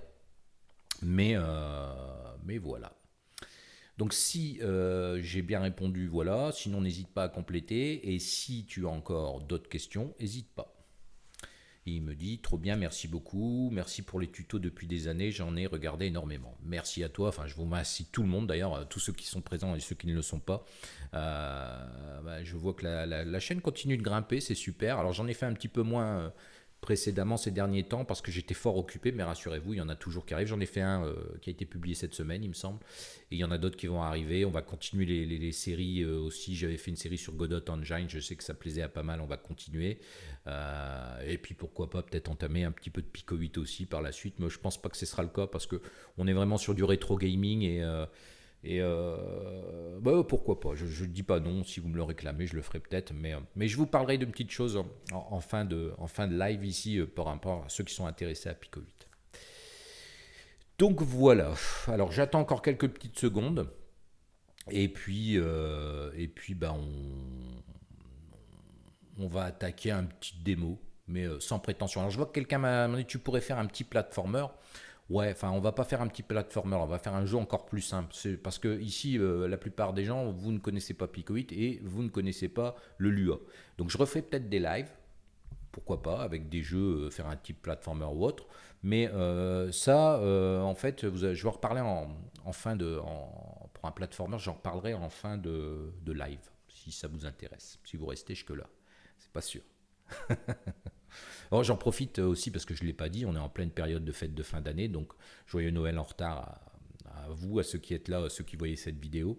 Et voilà, et puis je vous souhaite un bon réveillon qui arrive ici à grands pas d'ici quelques jours. Et puis voilà, plein de bonnes choses pour l'année prochaine. Voilà, donc s'il y a encore des questions, on y va. Et sinon, j'attaque. Je pense que l'idéal serait maintenant de se faire une petite démo, je pense. Voilà, partir de zéro. Et ça pourrait être sympa. Donc, on va attaquer ça. Alors, je vais me positionner mes fenêtres de manière à ce que je puisse bien voir tout ça. Je vais me mettre là, voilà. Excusez-moi, je fais un petit peu ma sauce ici pour que ce soit un peu plus pratique pour moi. Voilà. Donc, je vais laisser le chat là, comme ça si vous avez des questions, n'hésitez pas, je le vois bien, je l'ai bien en face des yeux. Et puis on va commencer un petit jeu. Alors, je me permets de vapoter un petit peu et on attaque. Alors je tiens à dire que ce sera un jeu sans prétention, hein, mais c'est ici quelque chose de simple, et ça vous permettra de voir que c'est assez simple de créer un jeu avec Pico 8. Donc, je suis ici dans ma console. Alors, je peux faire un reboot, voilà, ça peut être des fois un peu plus simple. Vous voyez que ça fait un reboot comme si vous avez appuyé sur le bouton, en fait. C'est ça le principe de la virtualité, c'est que ici, on a fait on-off, quoi. Donc, je vais aller, ici vous pouvez voir, j'ai rien, je vais me mettre à la racine et je vais faire un projet, je vais l'enregistrer. Donc ici, je vais l'appeler démo live, underscore live, voilà. Je fais ça et vous voyez que j'ai maintenant un fichier démo live. Si je refais ici un ls ou un dir, d'ailleurs la console fonctionne de la même manière, vous avez dir ou ls, pour ceux qui viennent de Linux, c'est pas, et vous allez voir que j'ai en fait le contenu un petit peu comme si j'étais dans le PC. En fait, il n'y a pas tellement de commandes compliquées. Ah, on entend certainement mon chien aboyer. Malheureusement, j'y peux rien. Mais vous avez d'autres commandes, comme si vous voulez créer un dossier, vous faites mkdir, voilà, et le nom du dossier, vous validez, ça crée un dossier. Bon, voilà, il n'y a pas grand chose à dire. Si vous voulez aller à un endroit spécifique où se trouvent les fichiers qu'on vient de créer, vous tapez folder. Alors là, je peux le faire, mais le problème, c'est que, en fait, vous n'allez pas le voir, hormis si je vous montre. Je vais vous montrer mon bureau, voilà. Donc vous voyez ici, si je tape folder, j'ai ça qui s'ouvre en fait. Et c'est ici que se trouvent mes cartouches. Donc ici, vous voyez que j'ai les dossiers démo, exo, live et mon fichier que je viens de créer qui est le démo P8 qui est là. Voilà. Donc c'est aussi simple que ça, vous pouvez voir. Donc c'est parti. Alors, donc maintenant que je suis là-dedans, je vais coder mon jeu. Alors la première chose, alors qu'est-ce qu'on va faire? On va faire un jeu super simple. On va prendre un petit bonhomme qui va tenir un panier et qui devra rattraper des balles qui tombent en haut de l'écran. Voilà, c'est une petite idée toute simple qui m'est venue, mais comme ça nous permet de créer des sprites très rapidement et puis de ne pas faire d'animation. Je ne ferai pas d'animation là, vous avez vu, mais bon, ça vous permettra de voir qu'un petit jeu statique très simple comme ça peut être assez intéressant. Donc, on va créer notre personnage. Alors, je tiens à m'excuser par avance parce que je suis vraiment nul pour ça. Mais bon. Alors, on va créer ses bras. On va dire que ses bras, voilà, ils sont en haut, il tient le panier. On va le faire comme ça. On va revenir dessus. Ici, on va faire son corps. Voilà. Et ici, on va faire ses jambes. Alors, on pourrait même les faire comme ça. Voilà. Alors, ne rigolez pas de mes super sprites qui sont faits très rapidement. Donc, ici, on va faire une tête. Voilà, on va même peut-être la faire rentrer comme ça. On dirait plutôt un gorille en fait, mais c'est pas grave, on va lui faire des cheveux. On va peut-être même faire sa tête un peu plus large, voilà, comme ça. Si on veut lui faire des yeux, c'est mieux. Hop. Alors là, c'est pas terrible. On va pas lui faire des yeux, on va lui faire des mains. Donc en rose. Ses cheveux, on va lui mettre comme ça, voilà. Ouais, en fait, si je veux faire sa tête, si je veux lui faire des yeux, il faudrait qu'ils soient un peu plus grands. Voilà, comme ça, pourquoi pas. Ses yeux, on va mettre ici un blanc là, un bleu là. Et puis, voilà, c'est pas mal. Il sera, on va dire que c'est un bonhomme un peu bizarroïde, mais qui est là. Et on va mettre une autre couleur à ses pieds. Et j'ai pas d'idée, on va mettre quelque chose de foncé, voilà, comme ça. Voilà, et on pourrait lui mettre d'ailleurs un pantalon qui soit plutôt vert, ou tout en vert, pourquoi pas. Bon, on va laisser comme ça. C'est vrai que... et puis on va lui mettre plutôt comme ça, si on fait ça. Non, c'est pas terrible. On va laisser comme c'était. On a ici un pseudo personnage. Alors maintenant, je peux les déplacer assez facilement. Donc ce que je vais faire un CTRL-C, CTRL-V juste en dessous, voilà, pour en fait avoir au-dessus son panier. Donc son panier, il va être très simple. On va faire un truc du style comme ça. Et on va cacher une partie. Voilà. Donc voilà ce que ça donne. Ici, j'ai un bonhomme qui tient un panier. Bon, encore une fois, je vous l'ai dit, c'est quelque chose de très simple. Donc on a notre sprite en fait qui est en 1 et en 2 et en 17 en dessous. Je l'ai mis volontairement à côté. Vous allez comprendre pourquoi. Parce que là, en fait, je dessine un sprite en fait, qui va faire 8 de large sur 16 de haut. Et donc, dans le code, c'est parti. Donc qu'est-ce qu'on fait? On commence par faire nos 3 fonctions qui sont obligatoires. Fonction init. Voilà. Je vais me remettre au fond et je vais faire un CTRL Shift Enter pour avoir le end. La fonction update et la fonction draw. Donc, je vais utiliser ici ce qu'on appelle une table. Mais avant, on va déjà afficher le sprite, vous comprenez bien. Donc je vais faire un CLS et ici, je vais choisir une couleur. Bon, on va laisser CLS normal. Donc je vais faire mon SPR. Le sprite, le numéro du sprite, ici, c'est que le premier qui doit être affiché ici, c'est tout simplement le 1. Voilà, donc je vais prendre le sprite 1 et je vais dire qu'il doit se mettre de nouveau au centre de l'écran. Mais maintenant, je vais jouer avec les deux autres paramètres qui sont la longueur. En fait, je dois prendre, alors sur X et sur Y, donc 1 de large, mais 2 tiles de haut. Et regardez, j'ai bien mon petit bonhomme qui s'affiche. Voilà. Donc j'ai bien ici affiché, vous voyez, cette partie-là est là. Donc c'est très simple. Hein. Alors par contre, je le trouve un petit peu trop gros. Voilà. Ouais, on va dire que c'est pas mal. Donc ça c'est fait. Alors maintenant, pour déplacer ce joueur, en fait, l'idée, ce sera de le positionner en bas de l'écran. Alors, il fait 8 normalement, donc j'en ai 2 de haut, ça fait 16. Donc 128 moins 16, je peux carrément les mettre ici. Voilà, je suis dans le bas de l'écran. Pourquoi pas? Donc on va dire ici 128 moins 16, on va laisser comme ça. Par contre, je vais devoir jouer avec le X. Et puis même son Y, je pourrais le faire. Donc je vais créer ce qu'on appelle en Lua une table. Donc je vais dire que P est égal tout simplement à une table vide. Donc les tables, c'est les accolades. Je mets P parce que si vous commencez à mettre player, quelque chose, vous allez vite être au bout. Donc en général, on utilise des petits caractères. Donc ici, je vais dire que P.x est égal à 60 pour démarrer. Et on va dire que P.y, il est égal tout simplement à 128 moins 16. Et comme je n'ai pas envie de calculer, ça ferait combien ça? 128, ça ferait 118, 112. Voilà, on va le faire, mais sinon on n'est pas obligé. Voilà. Et donc ici, ce que je vais faire, je vais tout simplement dire que x, la première coordonnée, c'est p.x, et ici la deuxième, c'est p.y. Voilà. Et là, j'ai aucun changement, il se trouve bien en bas de l'écran. Parfait. Maintenant, dans l'update, je vais coder le comportement. Alors, tout ce qui est la logique du jeu. Là, j'affiche pas. Moi, ce que je veux, c'est le faire aller à gauche, à droite. En fait, je vais devoir modifier p.x et p.y. Enfin, en l'occurrence, ici, ça va être que p.x. Alors, ce qu'on va faire pour simplifier les choses, parce qu'après, on va devoir faire de la collision, on va modifier le déplacement du joueur de 8 par 8 sur la gauche et sur la droite. Pourquoi je fais ça? Parce que comme ça, on va, en fait, tout va se déplacer de 8 en 8 sur la gauche, et quand on va spawner, je dirais, les balles, pareil, on va les faire spawner, les faire apparaître sur un multiple de 8 en fait. On va pas le faire démarrer à 4 par exemple, ça va être soit 0, soit 8, soit 16, soit 32.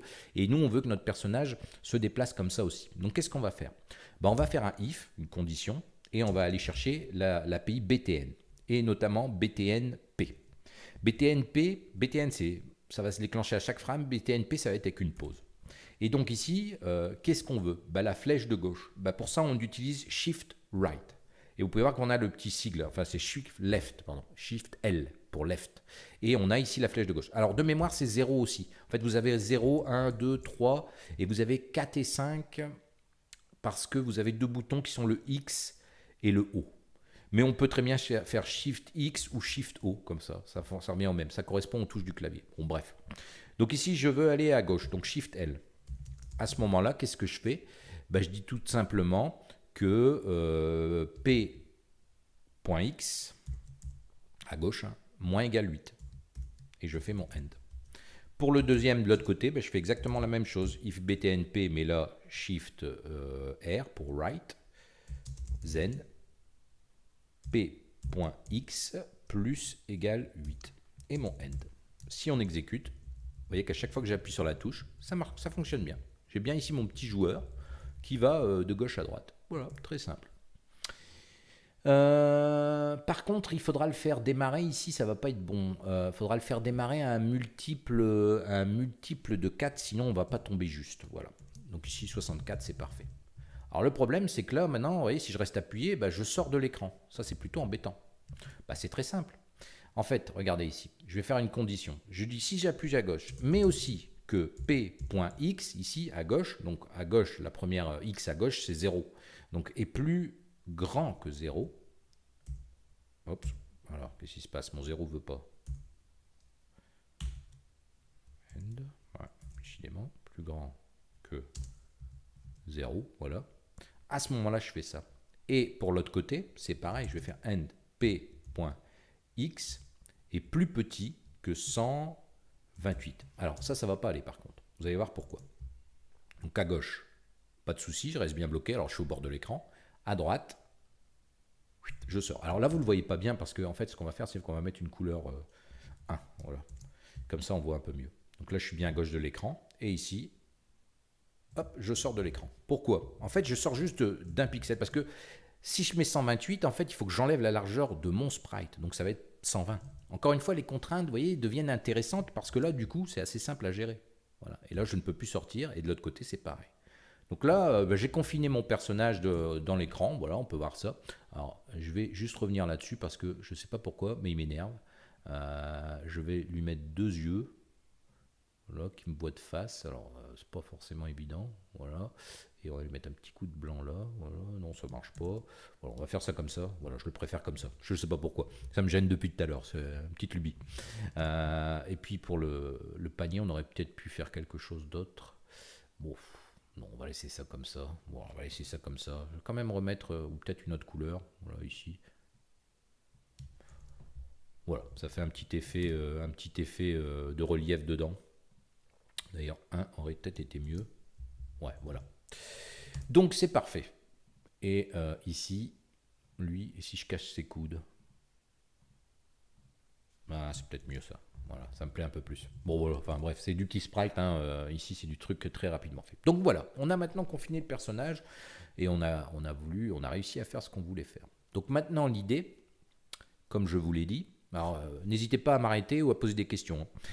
C'est de faire descendre, par exemple, des projectiles qui viendraient ici, du haut.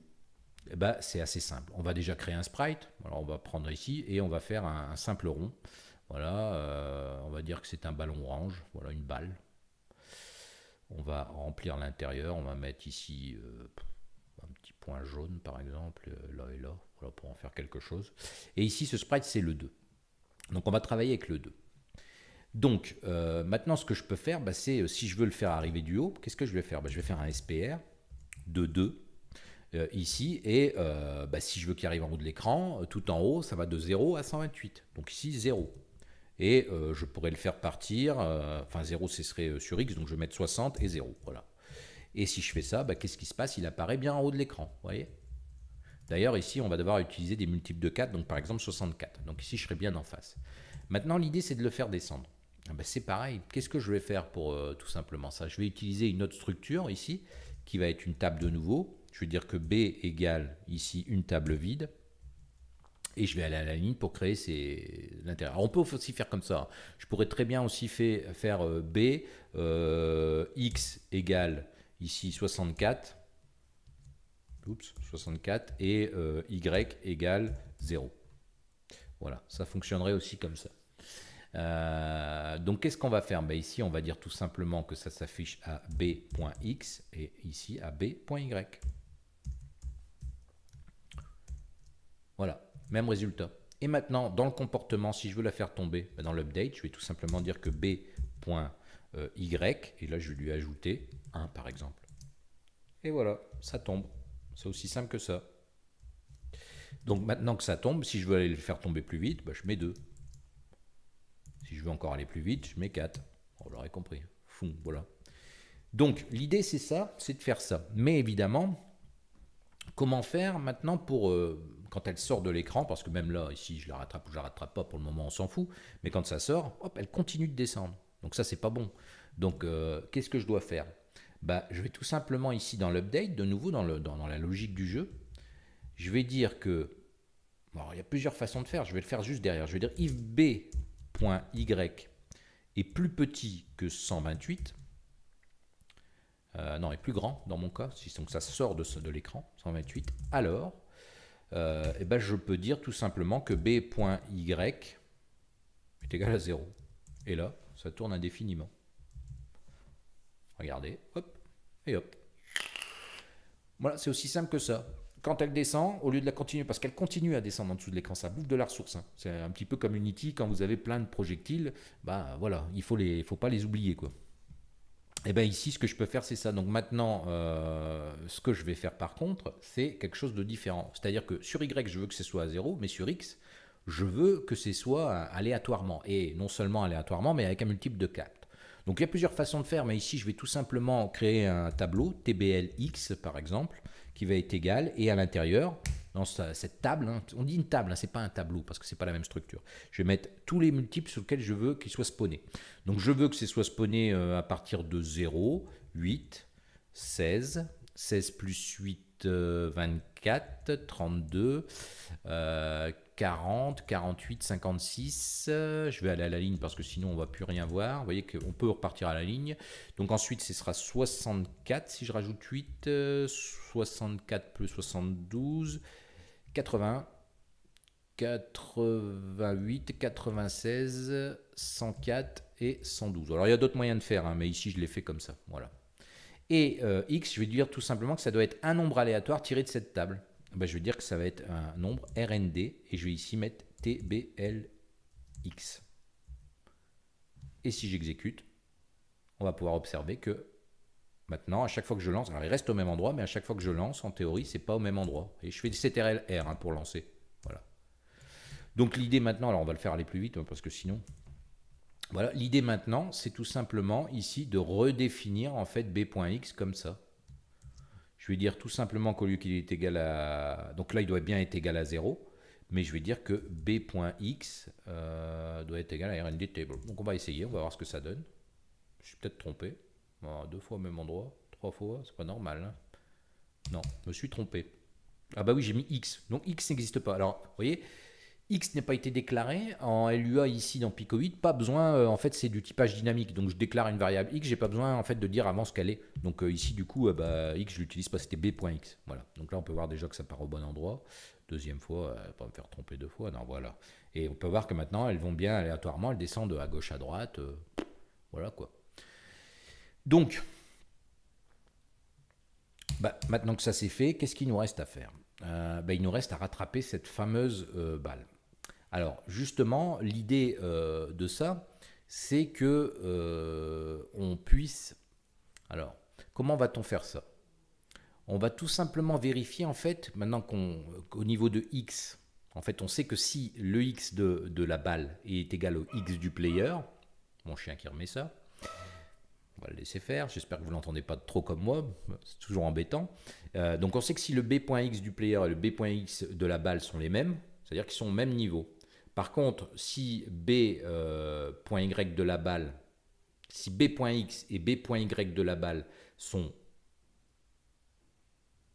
égales ou en dessous, alors je suis en train de réfléchir en même temps, en fait j'essaye de m'expliquer clairement, c'est pas évident, sont en dessous en fait, sont plus petits, plus grands pardon, que le y du player, mais si b.x est égal, à ce moment-là, c'est que je la rattrape.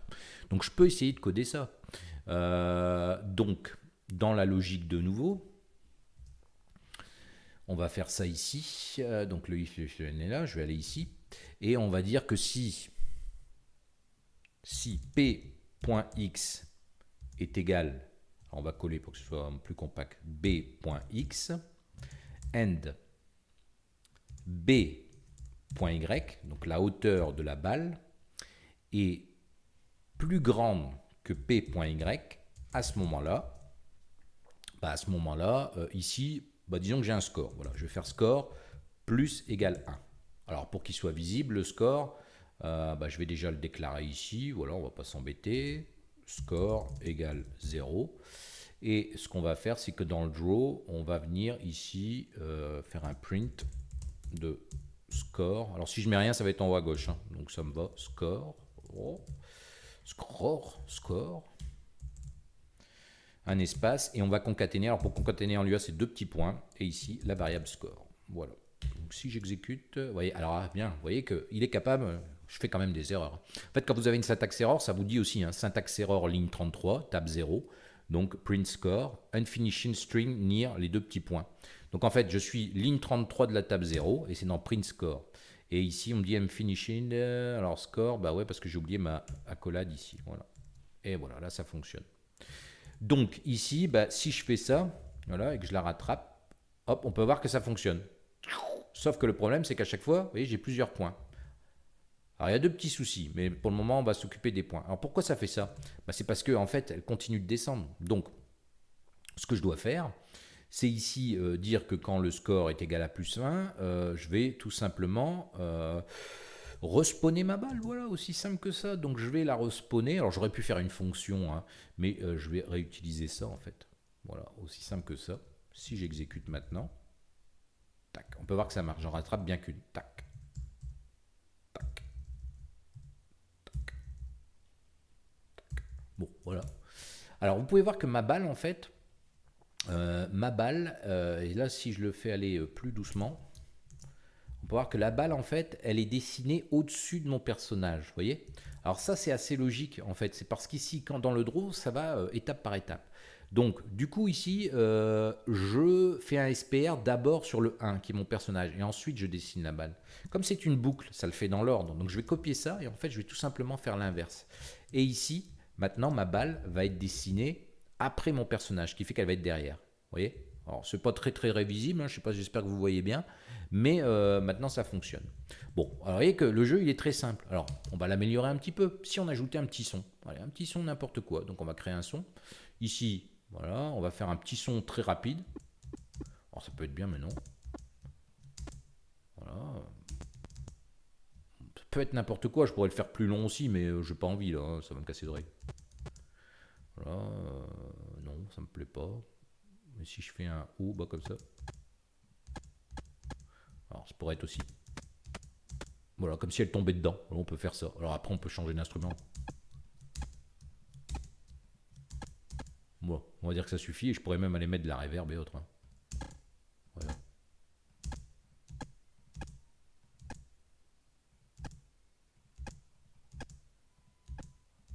Voilà, je vais laisser comme ça. Alors, ce son, il est en fait à l'emplacement 0, comme vous pouvez le voir. Bah, je vais tout simplement dire de jouer ce son-là à chaque fois que je rattrape ma balle ici. Donc, je vais dire tout simplement ici. Et pour lancer un son, c'est une appli qui est super compliquée à utiliser. SFX, c'est un effet 0. Voilà. SFX suivi du nom, du numéro de la piste. Et voilà. Regardez maintenant. Si on lance, voilà, j'ai bien mon petit son qui se joue à chaque fois. Bon, c'est bien beau, mais maintenant, ce qu'il faudrait, c'est que ce soit un peu plus rapide. Parce que là, en fait, on pourrait utiliser une variable speed qui est égale à 1 au démarrage. Ici, on va dire que by plus égale speed.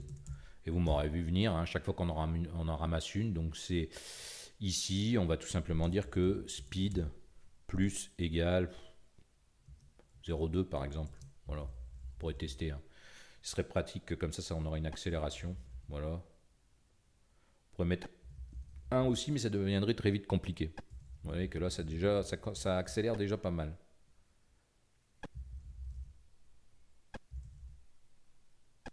Bon, voilà. Maintenant, l'idée, c'est aussi de perdre, parce qu'on a. Alors, j'espère, si vous avez des questions, n'hésitez pas à les poser. Hein. J'ai le chat qui est là, donc je vois en théorie tout ce qui se passe. Donc, n'hésitez pas à en poser. Et qu'est-ce qu'on pourrait faire? C'est la fin de partie quand on perd, tout simplement. Alors, pour la fin de partie, qu'est-ce qu'on pourrait faire? Bon, on pourrait utiliser un game over, par exemple. Enfin, ouais, game underscore over, une variable booléenne, est égale à false au démarrage. Voilà. Ici, je pourrais de nouveau coder un if. Comment je pourrais faire ça? Dire que if, ouais, if b.y, la belette, est plus grand que 128, c'est-à-dire qu'elle sort de l'écran. À ce moment-là, je dis que game underscore over est égal à true. Ensuite, ici, mon CLS avec mon print score et tout ça, je pourrais tout simplement dire d'afficher ça. If game over, if not game over, c'est-à-dire que si je ne suis pas en game over, voilà. Then, tac, hop, je colle, mes deux SPR dedans pour afficher les sprites. Et sinon, je vais faire un else tout simplement, parce qu'il y a else aussi. Et là, je pourrais faire un print game over et le positionner alors à peu près au centre de l'écran. On va y aller à tâton 40,60, voilà, et on va lui mettre une couleur blanche pour tester. Donc si je ne me suis pas trompé, normalement si je ne le rattrape pas et qu'elle sort de l'écran, j'ai game over. Ah non, pourquoi ça n'a pas fonctionné? Alors cherchons ça, game over est égal à tout, y plus grand que 128.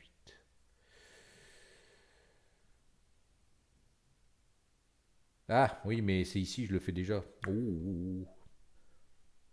Ouais, je la remets à 0.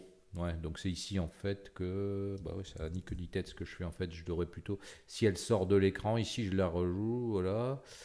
Euh, bah en fait j'ai plus besoin de la rejouer. Hein. En fait ici non, je fais CTRL-V, Game Over égale True, voilà tout simplement. Si je vous dis pas de bêtises, j'enregistre, j'exécute, voilà.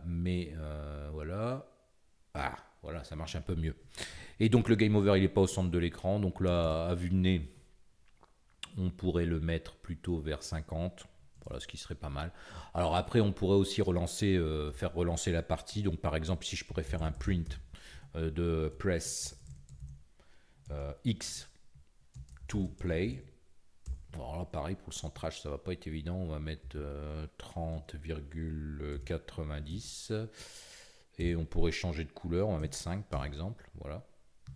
Donc on va voir ce que ça donne. J'aurais dû la faire aller un peu plus vite. Hein. Mais bon, on teste, vous voyez, c'est du live, voilà, donc c'est pas bon. Déjà le score, faut que je le laisse en blanc. Le X2Play, c'est pas mal, mais ça doit être plus à droite. Le Game Over, il est un peu trop à droite, trop à droite. Donc ici, on va mettre, allez, 46 pour chipoter. Lui, il doit aller, je sais plus ce que j'ai dit, on va mettre 40. La couleur, c'était bon. Par contre, le print du score, ici, on va lui rajouter du blanc. Voilà, et pourquoi pas, non, c'était pas terrible, hein, du jaune, du bleu. Allez, du jaune, du 10. On va faire quelque chose de flashy ici pour le Press X to Play. Encore une fois, c'est du réglage. Donc voilà, qu'est-ce que ça donne? Alors, je sais pas si j'ai bien aligné les choses. Ah, le Press X to Play, non, mais le Game Over, c'est bon. Donc le Press X to Play, je dirais qu'il doit aller encore un peu plus. Donc c'était 30, c'était trop alors 30. On va y mettre 33, voilà. Donc maintenant, l'idée, c'est de pouvoir appuyer sur X quand on veut rejouer, quand on a perdu. Alors il y a plein de façons de faire encore une fois. Mais ici, je pourrais faire dans la logique du jeu, de nouveau dans l'update, un petit truc tout simple, genre if btn p, et là on va chercher X, and game over, parce que si je ne suis pas en game over, je ne dois pas pouvoir la relancer. Then, tac, et ici je fais quoi? Je vais aller rechercher en fait ma fonction init du démarrage du jeu. Voilà, je l'appelle tout simplement. Alors c'est underscore init, hein, attention. Voilà, donc ça, je pense que ça devrait continuer, ça devrait fonctionner. Donc je laisse volontairement, tac, le press X to play presque centré, c'est parfait. J'appuie sur X et voilà, la partie est repartie. Et évidemment, ici regardez. Voilà, on a un jeu qui est fini, qui est fonctionnel. Alors il est très simple, hein, je vous l'accorde, mais si vous avez des questions, allez-y, c'est le moment ou jamais. Et puis voilà, on a ici une accélération. Évidemment, ça va devenir très compliqué. Ici, on a un score. Bon, on n'a pas géré plus haut score, mais il faut savoir qu'on aurait pu le faire aussi. Enfin voilà, un jeu très simple, mais encore une fois, comme vous pouvez voir, c'est assez simple de développer des jeux avec Pico 8. Hein. Alors, vous avez pu voir que la collision, en fait, j'ai dû la gérer. Je vais remettre un petit peu mon système en place ici, voilà, pour que je vous vois mieux. La collision, j'ai dû la gérer dans le code, en fait. J'ai pas pu, en fait, j'ai pas de composants, rien. Là, et c'est pour ça que j'ai utilisé ici du 8 par 8 volontairement, parce que je voulais tout simplement que ce soit simple à comprendre pour vous. En fait, le fait que ici, je descends, je me déplace à gauche et à droite de 8 et que je spawn les balles aussi de gauche à droite sur un multiple de 8, je suis obligé de tomber en face. Vous voyez ?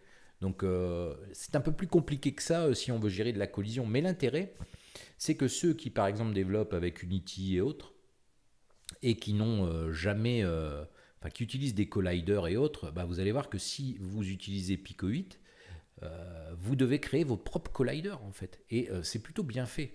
Parce que du coup, vous apprenez comment, quand vous repassez un moteur physique comme Unity ou comme Godot ou comme Unreal Engine, vous vous rendrez bien compte que comment fonctionne la collision en fait, parce que là vous allez devoir la calculer vous-même et c'est assez intéressant. Voilà. Donc voilà, j'espère que ça vous aura plu en tout cas pour jusqu'ici. N'hésitez pas encore une fois à me poser quelques questions si vous en avez ici, là, c'est le moment ou jamais parce que on est bientôt au bout de ce live. Ça fait maintenant 1h35 déjà, donc c'est plutôt pas mal. Et j'espère que ça vous aura plu. Alors c'est c'est quelque chose qui me plaît assez, donc pourquoi pas recommencer un jour. Surtout, n'hésitez pas à avoir des interactions avec moi. Hein. Ici, je vois que dans le chat, c'est assez calme. Bon, j'espère en tout cas c'est peut-être parce que tout ce que je vous ai montré est assez complet, vous n'avez pas d'autres questions, mais en tout cas c'est le moment ou jamais. Vous pouvez encore en poser en commentaire de cette vidéo. Donc pour ici résumer, euh, Pico 8 franchement est un super outil. Alors la version éducation, alors, je ne vous l'ai pas montré, je vais vous le montrer très rapidement. Donc je vais prendre ici Pico 8 Edu, je vais vous montrer Pico 8 Edu, ce sera un peu plus simple comme ça. Voilà. Je vais remettre mon outil ici, voilà, et je vous montre ça tout de suite. La version éducation, voilà. Donc vous êtes ici sur mon navigateur. Donc vous pouvez observer que je suis ici sur www.pico-8picoedu.com et en fait pas besoin de login, rien. Je lance ici la console virtuelle. Et vous voyez, vous avez exactement la même chose. La seule différence, c'est que vous avez ici Using Temporary Disk. Donc en fait, je peux faire exactement la même chose. Vous voyez, je peux créer ici, je peux faire un mkdir dossier. Voilà. Dedans, je peux aller, c'est des dossiers. Je peux tout simplement ici créer un fichier save test.py, pardon, pas un test tout court parce qu'il va me mettre l'extension. Voilà, ici, bon, je vais fermer ça, ça peu importe. Et ici, si j'appuie sur échappe, j'ai exactement le même fonctionnement. Vous pouvez voir que ça fonctionne de la même manière. Hein.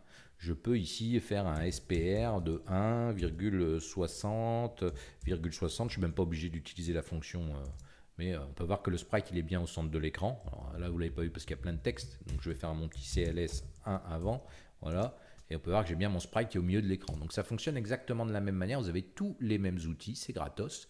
La seule différence c'est, alors je ne sais pas si ici ça va fonctionner, mais quand vous allez faire un save, en fait, vous voyez, c'est pour ça ici, que voulez-vous faire avec Pico 8 en fait, alors vous ne le voyez pas parce que mon logiciel de capture ne le permet pas, mais en fait ça va vous ouvrir une fenêtre qui va vous permettre de voir, d'enregistrer ce fichier P8 sur votre disque dur.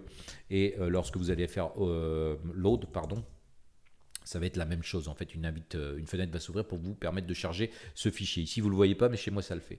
Et vous avez ici à gauche, vous voyez, About Pico 8, donc des petites infos. Vous avez ici Getting Started, pour du code de test que vous pouvez copier-coller dedans. Voilà. Des choses que je ne vous ai pas montrées, comme par exemple, ici, vous pouvez faire install démo au pluriel. Alors, install underscore démo, pardon. Voilà, donc on peut voir ici que maintenant j'ai les démos qui se sont installées. Donc ici par exemple si je fais load hello, voilà, alors pourquoi il me dit ça? Ah, vous pouvez peut-être pas les utiliser, ah oui tiens c'est bizarre, CLS, dire... Non, non, il ne les a pas installés. En fait, les démos, vous ne pouvez pas les utiliser dans une machine. Voilà, donc il y a des petites restrictions quand même. Hein. Le first programme, voilà, et vous avez aussi ici les manuels, donc le Pico 8 manuel, le forum et les cartouches, et les tutoriaux divers et variés. Donc vous avez pas mal de choses. Alors, ce que je vais faire, par contre, je vais vous montrer. Alors, salut JSS, tu viens de nous rejoindre, je pense, ou tu t'en vas, j'en sais rien. Ce que je vais faire, je vais vous montrer ce que j'étais en train de vous montrer, c'est les démos. Alors, les démos, je vais faire ici un CLS. Alors, moi, je les ai déjà installés, mais ici, vous faites install underscore démo. Install, on va essayer, alors, je ne sais plus, on va faire help. Et là, vous avez install underscore démo au pluriel. Voilà, install underscore démo au pluriel. Et là, vous voyez que tout est installé. Voilà, ici, ça fonctionne. Et vous allez dans le CD démo, donc le dossier démo. Et là, vous pouvez tester tout ça. Donc, vous avez plein de choses. Regardez, ici, je fais load API. Voilà, je le lance. Voilà à quoi ça donne. Et je pense que quand on appuie sur des touches, ça fait certaines choses. Bon, l'intérêt, vous allez me dire ici, c'est quoi? C'est de bien comprendre. Le code ici, c'est de la démo, donc il est commenté. Il est en anglais, mais il est commenté. Mais vous avez plein de petites choses comme ça. Par exemple, ici, si on regarde, j'ai Automata, donc je peux faire ici le load Automata. Voilà, si je lance, voilà ce que ça donne. Alors ça va être tout simplement du dessin procédural, comme vous pouvez le voir. Bon, ça peut être intéressant, mais en fait, vous pouvez de nouveau aller voir dans le code comment ça fonctionne, vous voyez. Donc c'est vraiment tout l'intérêt. Si je regarde ce qu'il y a d'autre, vous avez Boons, vous avez Cast. Ah bah je vous parlais du casting, du recasting tout à l'heure. Voilà un exemple. Ici vous avez le cast nouveau. Voilà. Regardez ici, hop, le recasting qui va être un peu plus commenté. Donc si vous voulez faire des jeux en pseudo 3D à la manière de Wolfenstein comme on avait sur les vieilles consoles, voilà, bah, on a ici la possibilité de le faire. On a aussi, qu'est-ce que je peux vous montrer, Hello par exemple. Alors Hello, c'est un petit programme avec une musique et puis une animation de texte. Donc vous pouvez voir qu'on peut faire pas mal de choses quand même avec Pico 8 qui sont assez simples. Sympa, pardon. Qu'est-ce que je peux encore vous montrer, Collide par exemple, l'autre Collide. Justement, je vous parlais de Collider. Ben, regardez, ici vous avez une petite démo avec un lapin qui se balade et qui peut pousser, vous voyez, des personnages avec de la physique. Ici, je peux, en fait, c'est pas un jeu, hein, c'est juste une démo. Et vous voir que je peux pousser, en fait, il y a une balle ici qui est soumise, dès qu'on la pousse, elle continue, un petit peu comme un palais de hockey, voilà. Et celle-ci qui bouge perpétuellement. Je peux ramasser ici des petits points jaunes. J'ai de la collision avec ici le level, les bords. Et je peux, avec mon petit lapin, changer de pièce, voilà. Ouais, et ici, je peux rentrer, vous voyez, dedans. Alors, c'est pas un jeu, hein, c'est juste une démo, voilà, qui nous permet de voir un petit peu comment tout ça fonctionne. Et hop. Enfin, voilà. Et vous avez accès à tout le code. Voilà, de nouveau. Bon, vous avez plein de choses comme ça. Si je devais encore vous montrer un, je vous montrerai GLP, qui est un jeu alors, complet là. Donc voilà, ici on a un petit bonhomme, il peut sauter, et ici il peut casser les briques, voilà. Alors je suis pas très bon à ce jeu. Voilà. Alors, il y avait un truc en haut, mais je l'ai raté. Alors ici, bah, je peux pas passer, donc je suis obligé de casser les... Et voilà, je me suis fait avoir. Voilà. Donc vous avez plein de choses comme ça, vous pouvez voir. Alors je ne vais pas aller plus loin, hein, je pense que vous aurez compris, mais si c'est les démos, donc ça peut vous permettre aussi de vous faire une idée, mais malheureusement, comme vous avez pu le voir, c'est pas accessible depuis la version éducation, donc là il vous faudra la version payante.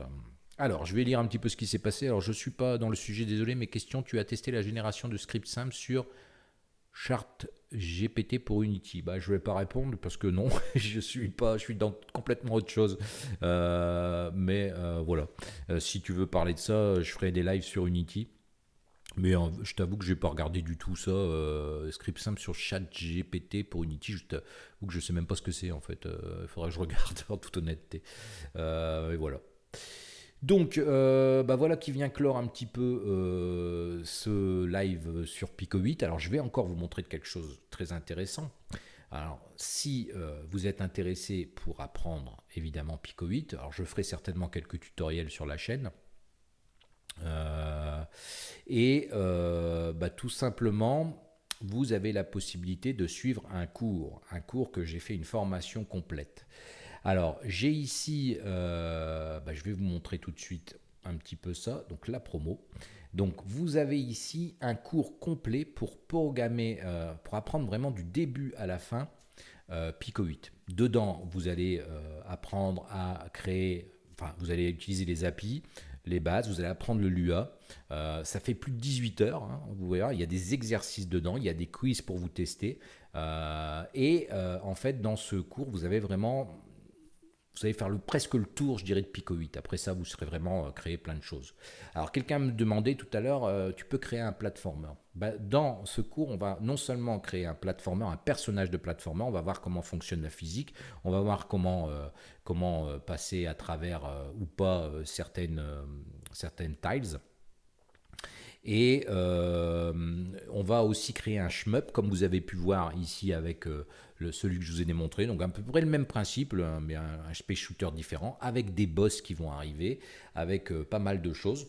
Dans ce cours, vous allez apprendre les fonctions avancées comme la manipulation de la mémoire de Pico 8 parce que ça peut être très intéressant, mais ça c'est hors API, mais vous allez voir, vous allez apprendre à utiliser la mémoire.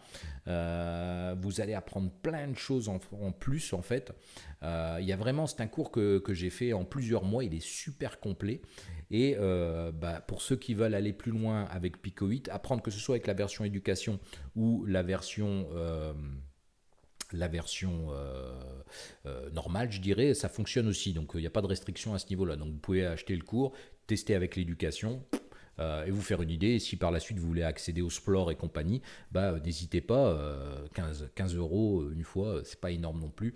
Voilà, donc je tenais à vous le dire. Donc vous pouvez accéder ici à ce tarif préférentiel qui est de 12,99 €. Donc vous avez bien entendu 12,99 €. Je ne peux pas faire plus bas. Avec le coupon qui est udemy-upln.liveyt. Alors ce coupon va être valable 30 jours. Donc vous avez le temps peut-être pour l'utiliser, mais tardez pas trop quand même, parce qu'au bout de 30 jours, il sera désactivé, je peux rien y faire. Je recommence depuis le début. Ça fonctionne comme ça chez Udemy.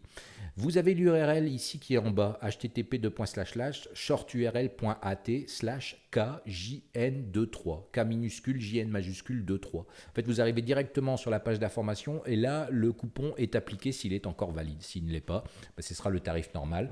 Et le tarif normal de mémoire, il est de plus de 100 € ou 150 €, je ne sais plus. Mais pour vous, vous avez ici l'opportunité de récupérer ce cours pour 12,99 €. Et évidemment, c'est accessible à vie chez Udemy. Vous avez les codes sources, le test, les exercices pratiques que j'ai rajoutés. Vous allez voir, on crée pas mal de choses en plus. Dedans, j'ai toute une partie exercices pratiques où on apprend à gérer, à créer une horloge, par exemple, avec les aiguilles, une horloge analogique. Vous allez apprendre pas mal de choses. De toute façon, dans ce cours, je vous encourage vraiment à aller voir de toute façon sur cette URL. Vous allez voir qu'il y a des vidéos de preview, donc ça vous donnera une petite idée de ce qu'on y fait. Et ça peut être très intéressant. D'ailleurs, je peux peut-être vous montrer quelques exemples. Je pense que ça parlera peut-être un peu plus. Donc, je vais revenir ici sur l'autre fenêtre. Voilà. Je vais ici retourner là. Voilà, je vais faire un CLS. On va aller voir, je dois avoir un dossier qui me permet. Donc je pense que j'ai les exos par exemple. Voilà. Donc ici par exemple je peux faire on va faire correction. Load correction horloge par exemple. Voilà. Donc, vous pouvez voir une petite horloge très simple mais qui donne l'heure. Il est exactement ici 15h49, 15h48 et 53 secondes et 54 secondes, comme vous pouvez le voir. Donc voilà ce qu'on peut réaliser aussi avec Pico 8. Alors l'intérêt, c'est pas de créer une horloge, l'intérêt c'est de comprendre, d'utiliser en fait la rotation, parce qu'encore une fois, là vous n'avez rien. Il faudra utiliser le sinus et le cosinus, mais vous allez voir que si on fait appel un petit peu à ce qu'on a appris en étant un peu plus jeune, en tout cas pour moi, dans les cours de mathématiques et les fonctions cosinus et sinus vont être super utiles et je vous explique tout ça dans ce cours. Vous avez d'autres choses, comme par exemple des exercices ici, une correction, lancer un projectile à 360 degrés. Donc par exemple ici, je vais faire load correction. Alors ça c'est parce que vous voyez le correctif, projectile, voilà. Si on exécute, on peut voir qu'ici, si j'appuie sur la touche X, je tire à 360 degrés. Voilà. Donc c'est aussi intéressant parce que ça, on peut le mettre en place pour un boss, etc. Je vous parlais de platformer. Un platformer, alors voici ce qu'on va réaliser aussi. Donc ls, load platformer. Oula, j'ai été deux fois. Load platformer. Alors, je suis où là? C'est des platformers peut-être d'abord. Voilà, load platformer. Voilà, et voilà ce qu'on va réaliser. Vous voyez, un petit platformer comme ça, avec complètement animé, avec un personnage qui saute. Voilà, et voilà. Vous pouvez voir qu'ici je passe, j'ai bien de la collision par-dessous. Je peux aussi souhaiter ne pas en avoir. Tout ça est faisable. On va aussi voir la musique, on va avoir plein de choses. Et par exemple, un autre projet que je peux vous montrer aussi, qu'on a réalisé ici, c'est notre fameux shmup. Alors, il n'est pas terminé. Parce que ici j'ai fait une base améliorée, donc ici c'est des shmup, load shmup, voilà, et si je l'exécute, voilà, donc on a ici, vous voyez, avec un menu qu'on peut choisir, le best score qui est géré. Si j'appuie sur C, voilà, et je suis au level 1, et voilà, vous pouvez voir qu'on a des ennemis qui font voilà. Ici j'ai un bouclier, donc comme ça je peux rentrer dedans. Et on peut voir qu'on a différents types d'ennemis qui font plus ou moins des rotations. Vous pouvez voir que tout ça en fait est géré. Eux ils remontent, ils descendent, ils freinent. comme vous pouvez, et vous voyez que la visée, en fait, c'est vraiment en direction de nous, hein. Voilà, on peut voir que, en fait, c'est pas tiré aléatoirement, c'est que là, on va utiliser la trigonométrie pour bien comprendre comment faire tirer les personnages dans notre direction. Sinon, ça n'a pas vraiment intérêt. Un petit cœur, voilà. On peut voir qu'à chaque fois que j'ai détruit, voilà. Et au bout d'autant de vagues, on va avoir un boss qui arrive. Alors, on pourra rajouter des boss au fur et à mesure. Voilà, on peut voir R comme de boss. Et donc là, bah, qu'est-ce que je dois faire maintenant? C'est flinguer mon boss. Alors je vais prendre un petit cœur. Voilà, alors passer entre deux pour pas me faire avoir. Et voilà, le boss est mort. Et voilà. Donc voilà, et puis après ça tourne en boucle. Voilà. Donc ça, c'est ce qu'on va réaliser dans cette formation. Ça fait partie en fait de ce que vous allez voir dans les 18 heures. Donc vous pouvez voir qu'à la fin, vous serez capable de créer ce genre de jeu. Et ça peut être vraiment très intéressant. Donc je ne vais pas en faire des tonnes là-dessus. Je vous remets ici le petit code promo qui va bien. Donc n'hésitez pas à tout simplement aller consulter ça. Vous avez ce tarif qui est préférentiel à 12,99 €. C'est valable que 30 jours. Donc à partir d'aujourd'hui, c'est déjà en place. Donc n'hésitez pas. Et puis, vous avez l'URL direct. Sinon, vous vous rendez sur Udemy, qui est assez connu, www.udemy.com, et vous recherchez en haut Pico8, programmer des jeux vidéo en Lua. Vous devriez le retrouver assez facilement et vous pouvez utiliser Udemy/UPLN-live YouTube comme code de réduction ou tout simplement utiliser l'URL que je vous l'ai fourni en dessous. Ça fonctionnera aussi, donc n'hésitez pas, profitez-en. C'est cadeau, c'est les fêtes de fin d'année, donc je vous propose ça, je ne le fais pas souvent. Donc allez-y. Donc bah voilà, je vais vous dire maintenant au revoir. Ce live sera disponible sur la chaîne. Je vais certainement en refaire. En tout cas, n'hésitez pas à me mettre en commentaire pour ceux qui le verraient par la suite, bah, si ça vous a plu, si ça vous intéresse que je continue. Et puis voilà. Et merci à toi aussi, Melcake. Merci pour ce live, tu me dis super tuto. Joyeux Noël à toi aussi, toute ta famille. J'espère que voilà, tu vas passer de bonnes fêtes de fin d'année. Et puis voilà, n'hésitez pas à me poser des questions. N'hésitez pas à mettre en commentaire des questions sur cette vidéo, comme je vous l'ai déjà dit. Je ne vais pas me répéter, je pense que voilà, j'ai tout dit. Et puis n'hésitez pas, Pico8, franchement, c'est plutôt pas mal. C'est mon petit coup de cœur. Parce que ça permet vraiment, moi, ça m'a permis un petit peu, quand j'en avais marre, j'étais dans les gros moteurs physiques, ça m'a permis vraiment de me retourner un petit peu sur ça et de m'amuser en fait avec ça, parce que c'est plutôt un outil intéressant pour s'amuser et pour apprendre en même temps. Donc c'est ce que je conseille d'ailleurs quand j'ai ici des jeunes, même des enfants qui sont assez jeunes, je voudrais apprendre le jeu vidéo, bah, je dis tournez-vous vers Pico8 parce que c'est plutôt pas mal. Ça permet vraiment de tout apprendre dedans, le code est simple à apprendre, la manipulation d'API est simple à apprendre et on fait quand même des choses assez sympas, quoi. C'est du rétro gaming, donc hormis le graphisme, c'est sûr qu'il n'est pas forcément ce qu'il y a de plus beau, mais ça permet aussi de tout cerner, tout comprendre, comment on doit développer un jeu vidéo de A à Z, parce que sinon, si on utilise un moteur physique, bah, la collision, tout ça, on ne gère pas, on ajoute des forces pour les directions, voilà, là il faut réfléchir un petit peu pour faire des choses, et ça c'est plutôt pas mal, en tout cas. Donc voilà, je vous remercie d'avoir suivi ce live, je vous dis à bientôt, et puis bah voilà, j'espère que vous passerez de bonnes fêtes de fin d'année, en tout cas un bon réveillon, et puis bah moi je vous donne rendez-vous l'année prochaine, on est le 28 décembre, donc ça ne m'étonnerait que je fasse autre chose encore cette année. Je vous donne rendez-vous l'année prochaine, et si vous voulez encore des lives, bah, n'hésitez pas à mettre un gros pouce bleu sur cette vidéo et à me le dire en commentaire. Voilà, bye bye, et puis je vous dis à bientôt.